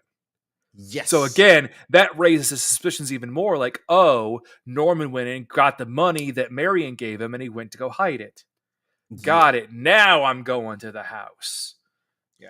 And of course, I think it's by this time Norman already transferred the corpse. We know of the corpse, but we do see him with his mother, which is for us as viewers to kind of downplay the fact that, oh, there's definitely two people here, but you never see her face, just the hair, and he carries a body, right? I think it's right before this or right after this. It's right after. It's right after the Yeah, murder and where he ends up she kinda taking her down to the fruit cellar. Yeah. yeah, and she kinda says, "No, don't put me there. I don't wanna be there. I don't wanna be in the, I," and he drops her down because he knows that everybody can see her in the window. Yeah. So it's after this, actually. It's after this. And Yeah. of course, Arbogast And what's gets interesting is how they shot Arbogast's death scene. Because okay. the knife slashes Tell and me, gets I'm him just in the queuing face. it up here. So they had one of the production assistants do the shot with Martin Basalm where they did a super imposition where he's leaning back and waving his arms like this when he's Yeah. falling in order to do the cut where where he falls down the stairs and dies.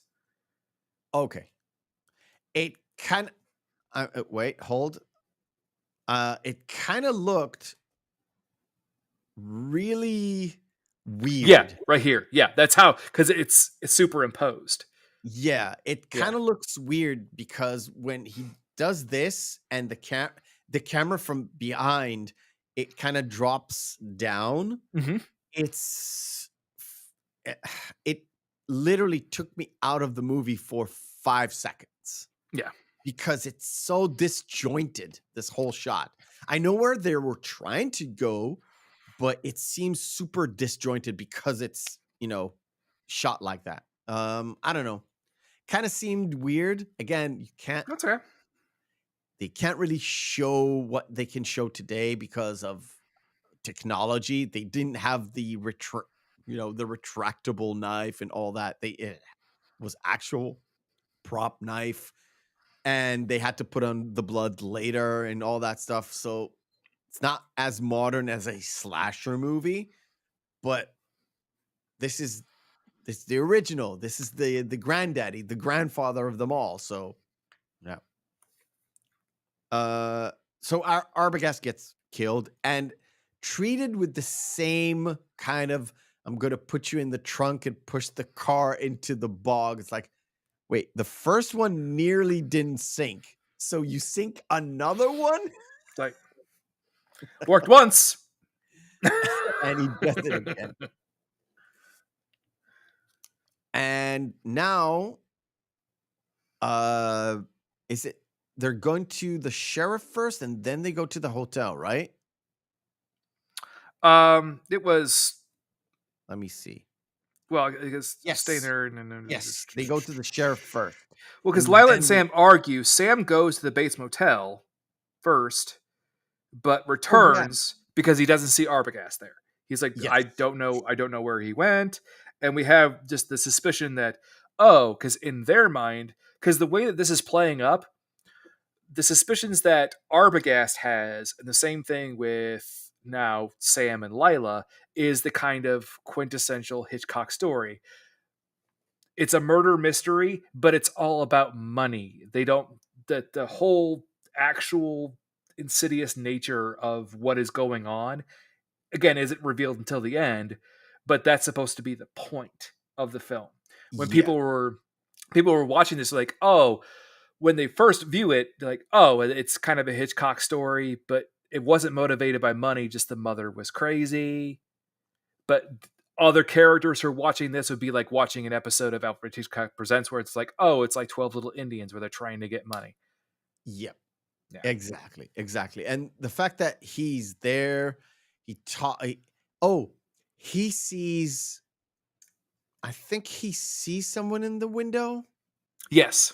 Sam sees the image in the window. He doesn't go near the hotel. He's just the outside. Yeah, that's why That's why Norman ends up moving the body Moving the afterward. body. Yeah. Yes, that's what it is. That's what it is. And after he meets Lila and tells her, I didn't see Arbogast, but I saw someone in the window. So, It's interesting.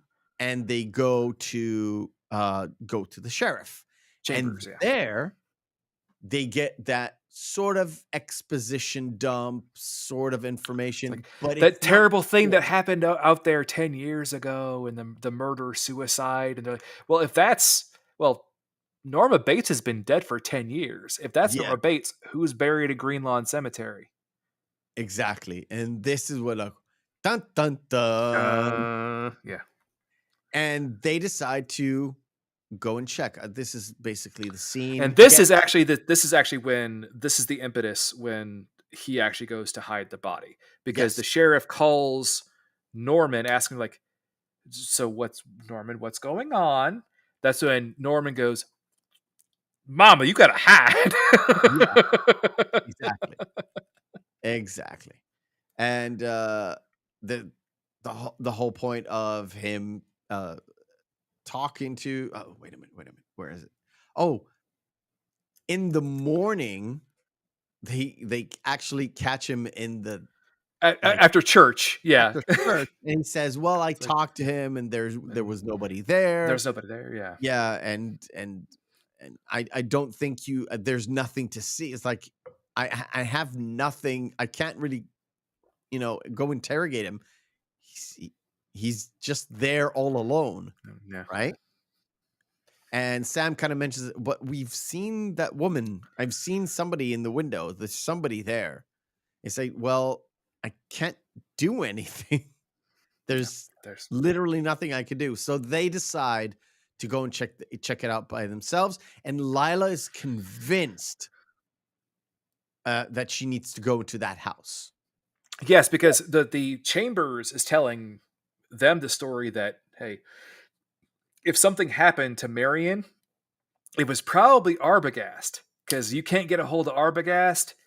He's a private detective. He got to her, he got the money, and he disappeared. What are you going to do? So when they go to the Bates Motel, remember you said broad shoulders. Shoulders. The only shot where you could. This is like, like square, man. He even has broader shoulders than the guy playing Sam. To be perfect. Oh yeah. I mean, Anthony Perkins is thin and lanky, but you could tell this is not a small man at all. So just what? One critic wrote, Anthony Perkins at times seems Frankenstein-esque. Does look like a lurch. Does kind of look like a lurch. A little bit. just a little bit. So Sam kind of preoccupied. They get a cabin far away from the office, so she can just slip away. But the thing is, they wanted one closer, but Norman was insistent on giving them that room. Yeah, I think they didn't say they wanted number one, but he kind of skips over it. He kind of looks at the room and moves ahead. And gives them another room. And we know why, is because room one is specifically for his targets. Yes, exactly. So Sam is talking to Norman, and Lila goes out to the house. And this is where Lila's searched throughout the house to where she scares herself. I love the faux jump scare that Hitchcock does, where it's like, oh, you bastard, you caused all of this. Fake jump scares. It's on you, Hitchcock. Yeah. It's not here. It's a little later, right? When she goes she's looking in the mirror and she catches her reflection and the reflection behind her. Yeah. But then she kind of notices there's a big old dent in the bed. Yeah, it's like, and she's like, why is there a dent here? Wait, and also, sorry, we skipped over the fact that they found the number. the numbers by Oh, the yeah, toilet. yeah. When they're in there, there's a conversation between those two, and they go into room number 1, right? Yeah. They go into the room, they look, and everything is okay, but they find that little number, and she is convinced she was there. Marion was there. This is her, like Lila. Yeah, Tells who her, would write 40,000 minus 700? yeah. Yeah. And by the way, it's the piece that they shown was really small. I don't know how they fit that, because when you see her, Well, I write, mean, you've it's seen like my notes. this big. No. When you see her write, she writes the 40,000 minus 700 really, really big, Yeah. not small. And they're holding like this tiny little piece of paper. But okay. What are you gonna do? I mean, come on. I mean, Marion We're did squabbling about paper size now. Come on. Marion did hear the mother from across the fucking way in the rain. Yeah. But let's not split hairs here. And Yeah. this is why Sam goes out, talks to Norman, and kind of distracts him as Lila moves throughout the house. And why don't we go ahead and pause right there? Yeah. Thank you. We're going to do our second segment of the night. You know it. You love it. It's called Screen Fighter. Round 1. Fight. Screen Fighter is where we take two movies, pit them together, and see which one is the best one. If there's no discernible difference between the two, both of them are good, both of them are bad, we fall into our criteria, which is Saturday evening, Friday evening, out with the boys, out with the girls, out with their significant other. Two movies in a vacuum. Which one will we pop in? Bablam! X-Men or Dazed and Confused? You know what I like about high school girls? I keep getting older and they stay the same age. All right. It is the birth of a signature saying, Dazed and Confused. If you haven't watched Dazed and Confused, please.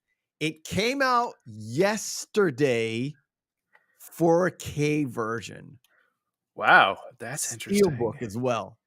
And also, so it's so funny to see Ben Affleck in that movie. Yes, Ben Affleck, Mila Jovovich.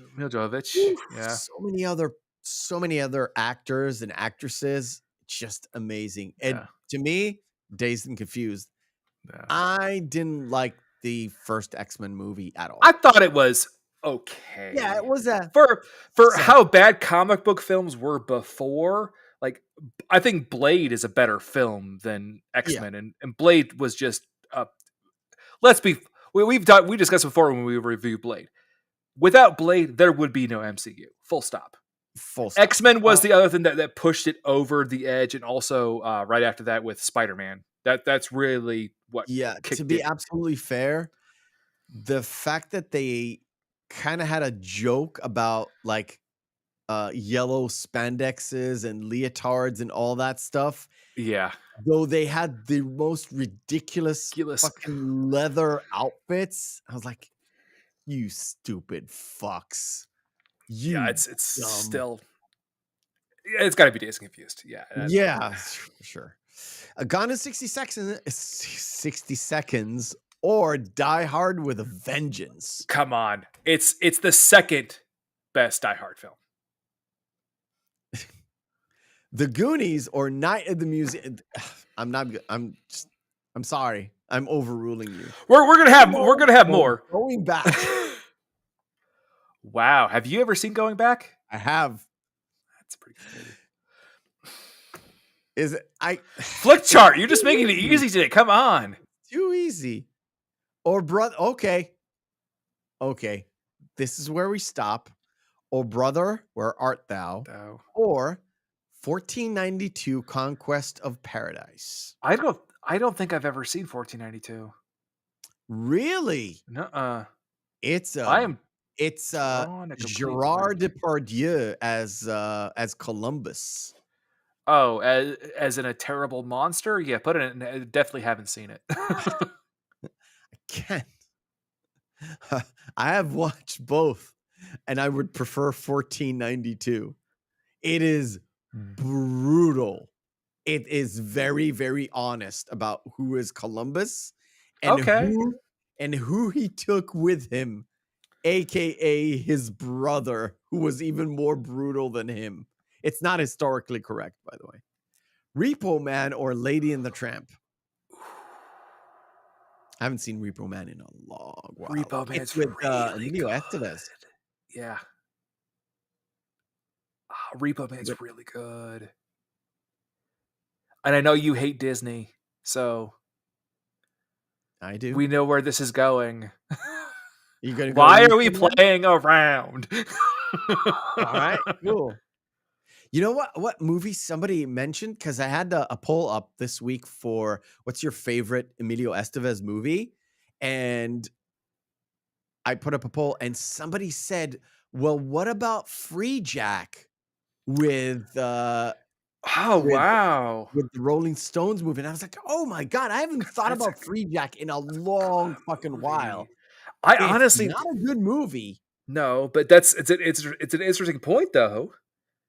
Man, that's a good question. I would have to probably go with probably what Young Guns or the Mighty Young Guns Ducks. was on my list. The Mighty Ducks he was really good in the Mighty Ducks. I didn't put Mighty Ducks on the list though. That's a really good I movie. didn't. I put Young Guns and I put I don't remember. Stakeout. That's yeah. The sort of a body cop movie, but not really. Yeah. All right. The Phantom of the Opera, Opera. 1962 Phantom of the Opera, or Small Soldiers. I've never seen the actual film version. I'm with Paul on this one. I've never seen the film version of that. It's not that bad, dude. Blades of Well, Glory Phantom of the Opera is great, so I probably would enjoy it. So or Small Soldiers. Yes. Which one? Choose. The only thing I find funny about Blades of Glory is the fact they tried to make Jenna Fisher the love interest in that movie. Which that doesn't work. Didn't work. In fact, I think that was the only film that she was in during the Office period, and I don't think she's been in anything after the Office either. I've never seen her in any movie. I don't even remember her in Blades of Glory, and oh my God, I've seen Blades of Glory. It's so help bad. me God, and I've seen Small Soldiers. It's awful. Both of these films are awful, but I would rather watch Blades of Glory, oddly enough, because you know how much little tiny dolls creep me the fuck out. So I would actually watch Small Soldiers, but I'll go with you with Blades of Glory. Paul, I agree with you. Blades of Glory wasn't funny. No, it wasn't. It really, really wasn't. I mean, it's a race to the bottom there. All right, I'm gonna keep these two because it's funny. Kung Fu Hustle or Alien 3. Alien 3 was. We need you on this because Alien 3 was the start when Alien got really bad. When it got, it is the start of the downfall, dude. Yeah. I still like it though. I know I like it more than other people do. I would actually go with Alien 3. I didn't find Kung Fu Hustle that much of a great movie. Well, Kung Fu Hustle was around love it though. Kung Fu Hustle was around that time where they were making all kinds of really weird, like Hong Kong was producing some very, very odd films at that time. Yeah, like all goes with Kung Fu Hustle. Was it Paul, correct me if I'm wrong on this. Wasn't Shaolin Soccer like right after Kung Fu Hustle? I think it's a year after this. So 2005. Yeah, but it's the same thing where it's the same like sequences of just really films that were way out there. Yeah. It's a movie. It is a movie. It's one of those movies where, like I said, 50% love it. It could be like The Menu, where 50% like, oh, this is fucking cool, and the other 50 is like, sorry, The Menu was great, and if you don't like it, well, don't like it. Hey, food. Just like The Menu, you have bad taste. Wait, where is it? There you go. Rim shot. Got it. I oddly enough would still go with Kung Fu Hustle just because if it's on a Friday afternoon, I want to watch some wacky shit. I do not want to watch Alien 3. Okay. I'm going to keep my Alien 3 decision, but the crowd and yourself go with this. Last couple. X-Men. It goes round and around and comes back to the end. Get Shorty or X-Men. Now, tell me about Get Shorty and how much you don't like that movie. Now, Get Shorty, was that the sequel? No. This So that is was the original. first one. Okay. This is with the gay The Rock before he was That's The right. Rock. You're right. Yeah. When he was Rocky Maivia? Yes, when he was Rocky Maivia. No joke. He was Rocky Maivia at that time. And It when was they were so when weird. people were holding up signs, "Die Rocky, die." Yeah. Yeah. So Get Shorty or X-Men. You want me to go? Oddly enough, I remember liking the first of that series, Okay. but it's been a long time since I've seen it. And I'm a big comic book nerd, as you know. Yeah. I still have qualms with the whole X-Men thing, and also his entire Magneto's concept of turning everyone into mutants when you just saw like it basically killed a man. Yeah. So I'm gonna actually, oddly enough, have to go with Get Shorty. It's not oddly enough. It's an underrated movie. Not to mention the fact that John Travolta is great in this. This is pre-Face Off. That's right. It Pre-Face is. Off. Yeah. Okay. So is this is post Broken Arrow, right? This is post Pulp Fiction. Yeah, This I know is it's Pulp. pre-Broken Well, Pulp Fiction Arrow. reinvigorated his entire career. We know that. Pre-Broken Arrow, pre-Face Off. This is the next movie after Pulp Fiction. You mean it's also pre-Battlefield Earth?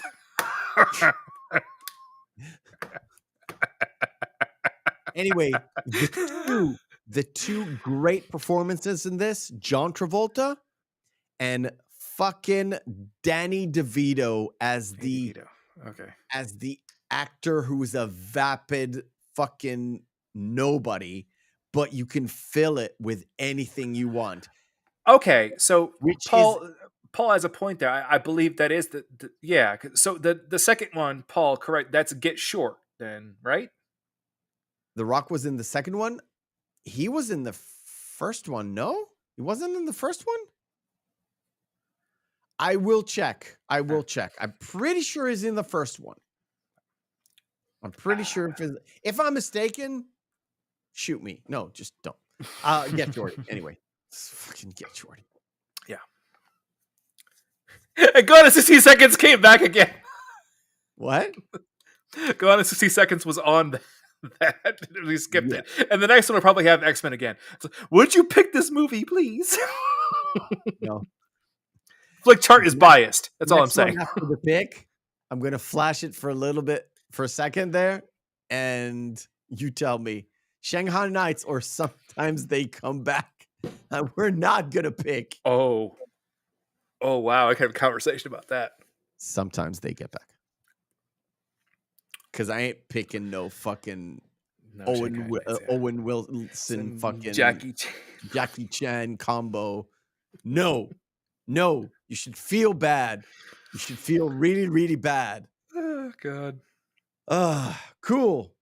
Right. Let's finish up this movie. The conversation between Sam and Norman gets really tense. And in a way, like, Sam believes that Arbogast is still on the up and up. So he believes that Norman did something with Marion. He has the money, which if you go by the logic, it kind of makes sense. Like, Marion has the money. You did something with Marion. You have the money. You have this rundown motel. You can buy a better place for that 40 grand. You can get out of here. You took the money. Where's Marion? I'm sorry, Paul. Yes, you're correct. I had a quick check. Rocky Maivia, aka The Rock, is in the second one, being controlled by Vince Vaughn. But yeah, sorry. Yeah. And he was The Rock at that point because it Fine, came out in 1998. Sorry. Okay. Do continue. That's fine. So again, in most circumstances, you would think that Sam's assertions or his assertions that he has in his mind, it's be cool. That's what it is. Thank you, Paul. That was going to drive me nuts. Yeah. That was going to drive me nuts. Thank you. But you think his assertions actually make sense because he has motive, he has opportunity, he has everything that would basically tie up Norman being, taking out Marion in order to get the money to get out of the situation that he's in. Doesn't work that way. So he ends up going into the parlor, and I don't know, like it's contrived, but it's a contrivance for the sake of moving the plot along. When Norman knocks out Sam, yeah. When they go, because Norman's like, wait, about his mother. Yeah. And by the way, I can't really show it in still form, but when I flashed it before, when they were standing facing each other, you can see Norman kind of grinding his teeth, clenching his jaw, doing like these little ticks and stuff, and which means he is getting to him. He is riling him up. He is triggering him. And when they go out to the parlor, he keeps pushing and pushing and pushing as Norman just turns around, blam. He just knocks him over.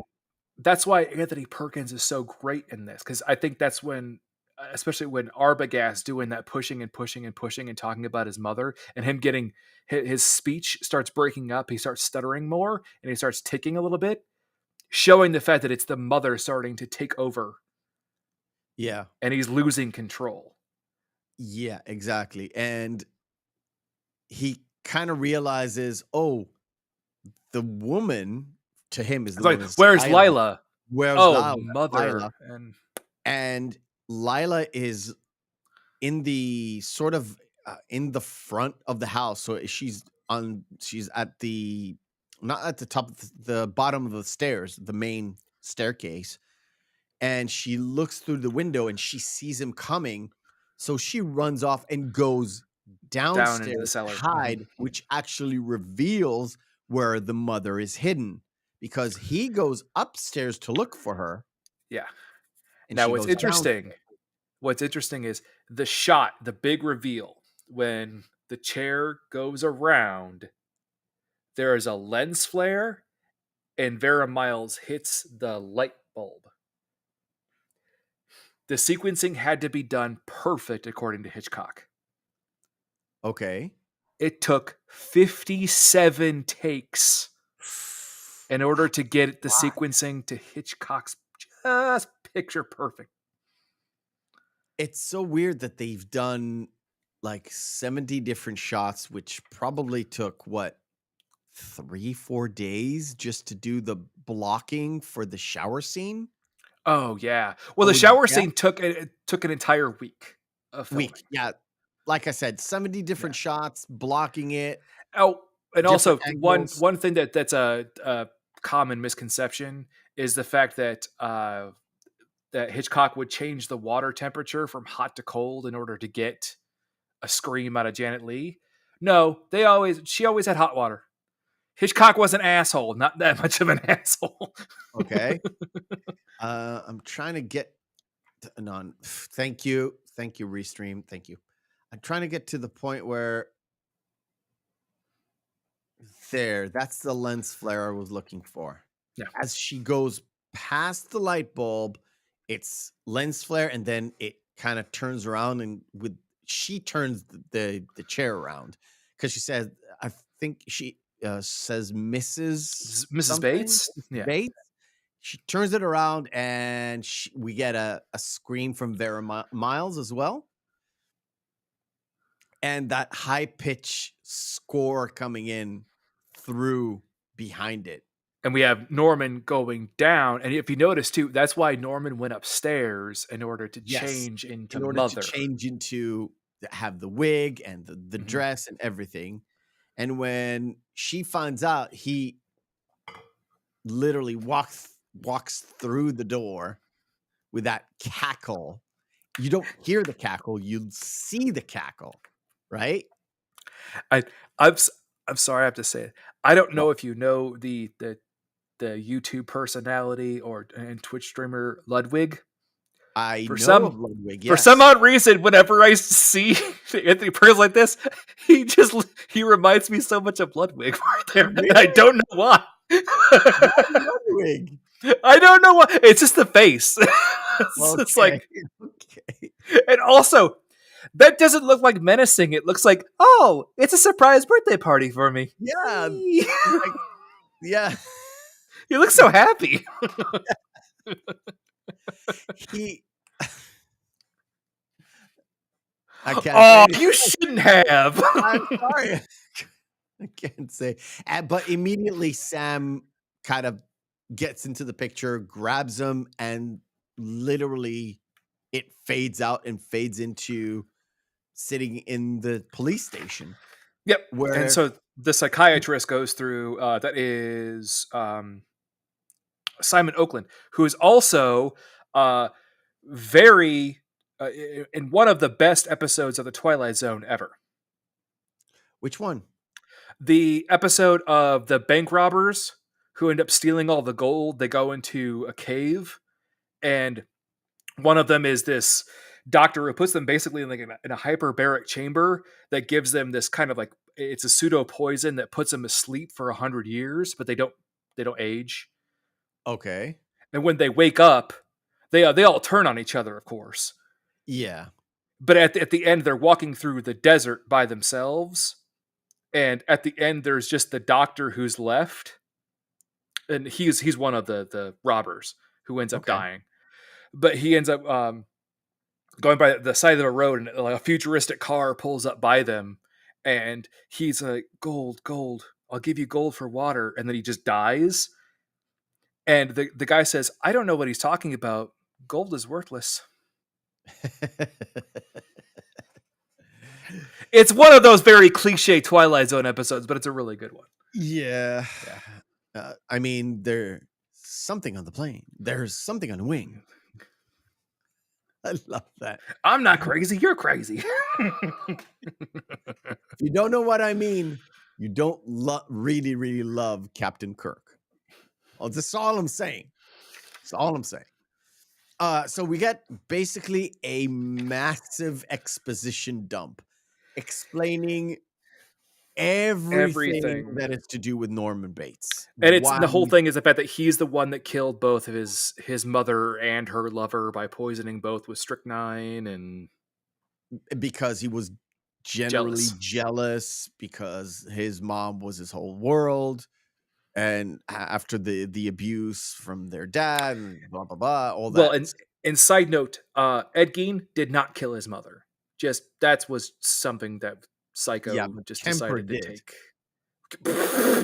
Yeah, Kemper did a lot more than kill his mom. Yeah, I know. But it's in the same kind of vein, overbearing mother, and well, that happened to a lot of. Oh, I know. I know. I'm terribly Turns surprised. out a lot of serial killers had mommy issues. Go figure. Oh. Maybe I'm potential one because I have mommy issues too. No, just kidding. Just kidding. Meph, where were you on the night of the most important? But the most important thing is he tells them that he didn't have a discussion with Norman. He had a discussion with Norma. Yeah. Yeah. I had a discussion with his mom.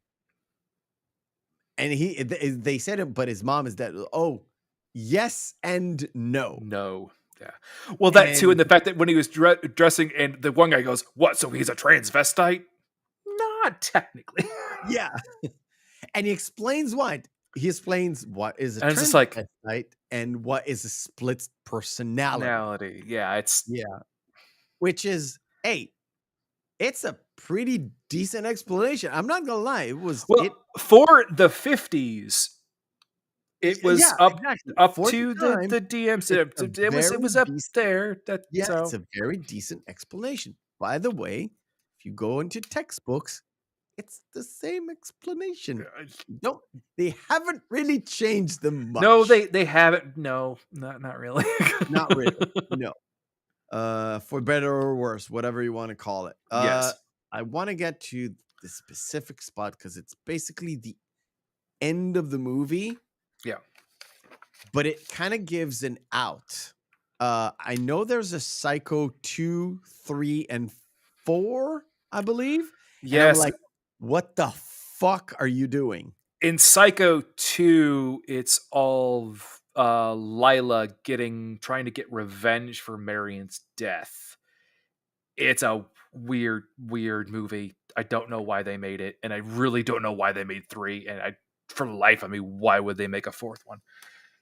And we sort of get into the room and we see the inner monologue of Norman and Norma, which again, this is the last version of the voice actress too. This is Jeanette Nolan doing the voice of Norma, giving the monologue. He's like, well, of course I couldn't let them pin it on me. It was my son who did all of these things. So I will do nothing. See, even this fly, they'll look at me and see I wouldn't even hurt a fly. And that look where it, again, looking through it, panning out and smirking at the end. Yes. And again, why she wouldn't even harm a fly. Again, this mirrors the last kind of the moment where Marion kind of leaves her conscience behind because she overcame her kind of her inhibition, trepidations, whatever you want to call it. She just left her conscience behind. It's like, I'm fine with this. I'm fine. Well, what's so odd too is then she changes after meeting Norman. Yes, where she's like, well, I'm gonna go ahead and go back and just return the money, and hopefully everything will work out okay. But Norman doesn't change. Norman is Norman is no longer Norman. Norman is Norma. Norma, exactly. Yeah. And this is where it kind of leaves off. Literally, the last shot of it is them pulling Marion's car out of the bog. That's the last shot of the movie. It's like, yeah. The end. There's a moment though. Hold on. There's a moment just before it kind of fades between Norman smiling and them taking out the car. I'm going to try and catch it there. Yeah. You can tell they superimposed the skull face into his smile, giving him that echo that is inside him. Yep. Which is Norma. That is it. I enjoyed this movie very, very, very much. Film. It's I think Rear Window plotted in its paces. This film did not. The only thing that I thought was a little bit too... went on for a little bit too long was Marion's angle getting to the Bates Motel. Because I think the everything with the cop by pulling her over, that scene could have been completely dumped. Would have lost, well, not pulling her over, but stopping when she slept on the side of the road and them having the interaction. Because the highway patrolman, nothing to the story whatsoever. Her going and exchanging cars makes sense because she has to make up for the fact that she spent $700. She spent some of the money in order to put that note in order to have it by the toilet. That makes sense. But that could have been cut. Yeah, plus the patrolman didn't really affect the story in any way whatsoever. At all. Even though he was, like we said at the beginning, he was there, he was looking, he was watching. However, and he was so suspicious of her the entire time. Yeah. And So the same suspicion as in the outside suspecting her is there through the used car salesman anyway. mhm. So adding in another layer of a cop giving her some sort of a chase, but not really. Again, if I look at it, I think it's about 10 minutes if you cut away just her falling asleep, getting up and just continuing without the cop and not having any dialogue and straight into the salesman. I think you cut away about 7 or 8 minutes. Yeah. Something like that. From her inner monologue into going to sleep, getting up, let's cut away the cop and cutting away the cop standing outside of the used car lot. Mhm. You cut away about 6-7 minutes, which brings it down to almost about 1 hour 40. 1 hour So 40. 100 minutes. Yeah. Pretty decent. Faster pace as opposed to Rear Window, where it was very, very, very slow. Methodically slow. Yeah. Right. And enjoyed is is a pretty dubious way of looking at it, but I did enjoy it. It's an utterly fantastic film, and it always really holds a special place to me because when I was younger, my parents took me to Universal Studios actually in Orlando. They actually have the set actually the actual Bates Motel set at Universal Studios in California, but they had a mock-up there because they had a Hitchcock like retrospective that was going on at the time when we were at Universal Studios when I was a kid. So it was all like bits and pieces and stuff, and it was all the like shots and different sequencing that they had shown, like special memorabilia from Psycho, The Birds, North by Northwest, Rope, especially for young kids. Yeah, it was like, well, it was more for my mom because we were at Universal Studios because they had everything there at the time. It wasn't just like, oh yeah, you go here to ride rides and see movie stuff. Yeah, they had they still had the Jaws ride back then. So you don't have the Jaws ride today. I think they still do, but they definitely don't have the King Kong ride anymore, and that was there at the time. Okay. Yeah. It is what it is. All right. They even had a bit about the Towering Inferno that was still there. But Towering Inferno is not Hitchcock. We've no, but I'm saying that. It was still at the Universal Studios at the time. Right. So that's why Psycho has such a special place to me. And overall, I don't think it's Hitchcock's best work. I think it's a great film. You think Rope is? No, Vertigo. I think Vertigo is his best. Kind of talked about it. Yeah. Right. That brings us to the end of today's episode, or tonight, or wherever you are in the world. However, and of course, the end of our Hitchcock tribute month. But March is coming along, and we have a different creator in mind. We talked about weird. We talked about wacky. We're gonna cover Kubrick next month. And I think if they all show up, sorry, Adam, if they all show up, a very interesting month because we have people who are very, very well versed. I'm not going to say who, but very well versed in movies. Yeah. And we have a person that has never watched one of those movies. And she is very excited to watch one of those. We also have one who... She and I are going to have a very, very long bit about what is different from the film than the book. Oh, yeah. Yeah. Oh, yeah. That's going to be a long one. And one of the movies that we kind of discussed a lot, but lately hasn't shown up in one of the segments, if you notice. Yeah, I noticed that. He used to show up every once in a while, but hasn't shown up in quite a while. Right, ladies and gentlemen, next week it's going to be...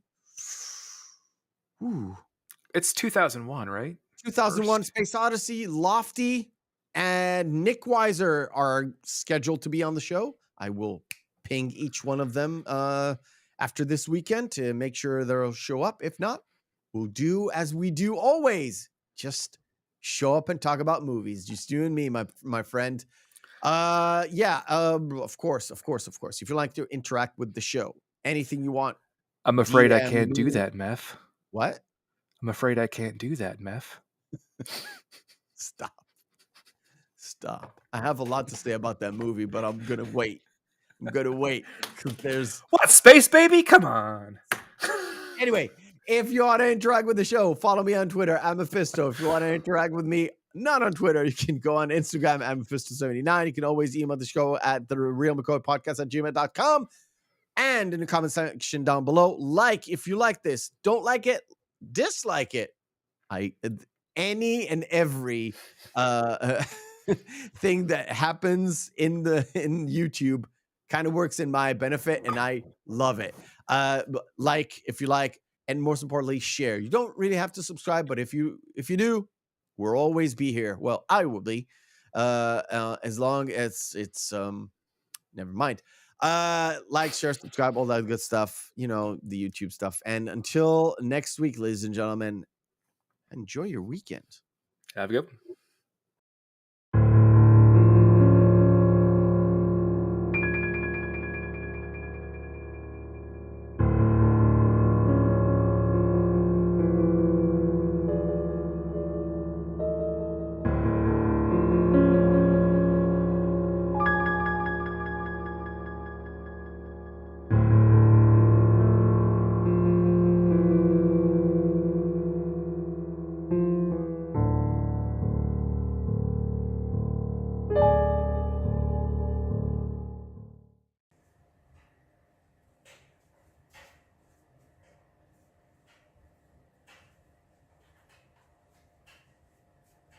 You're still here?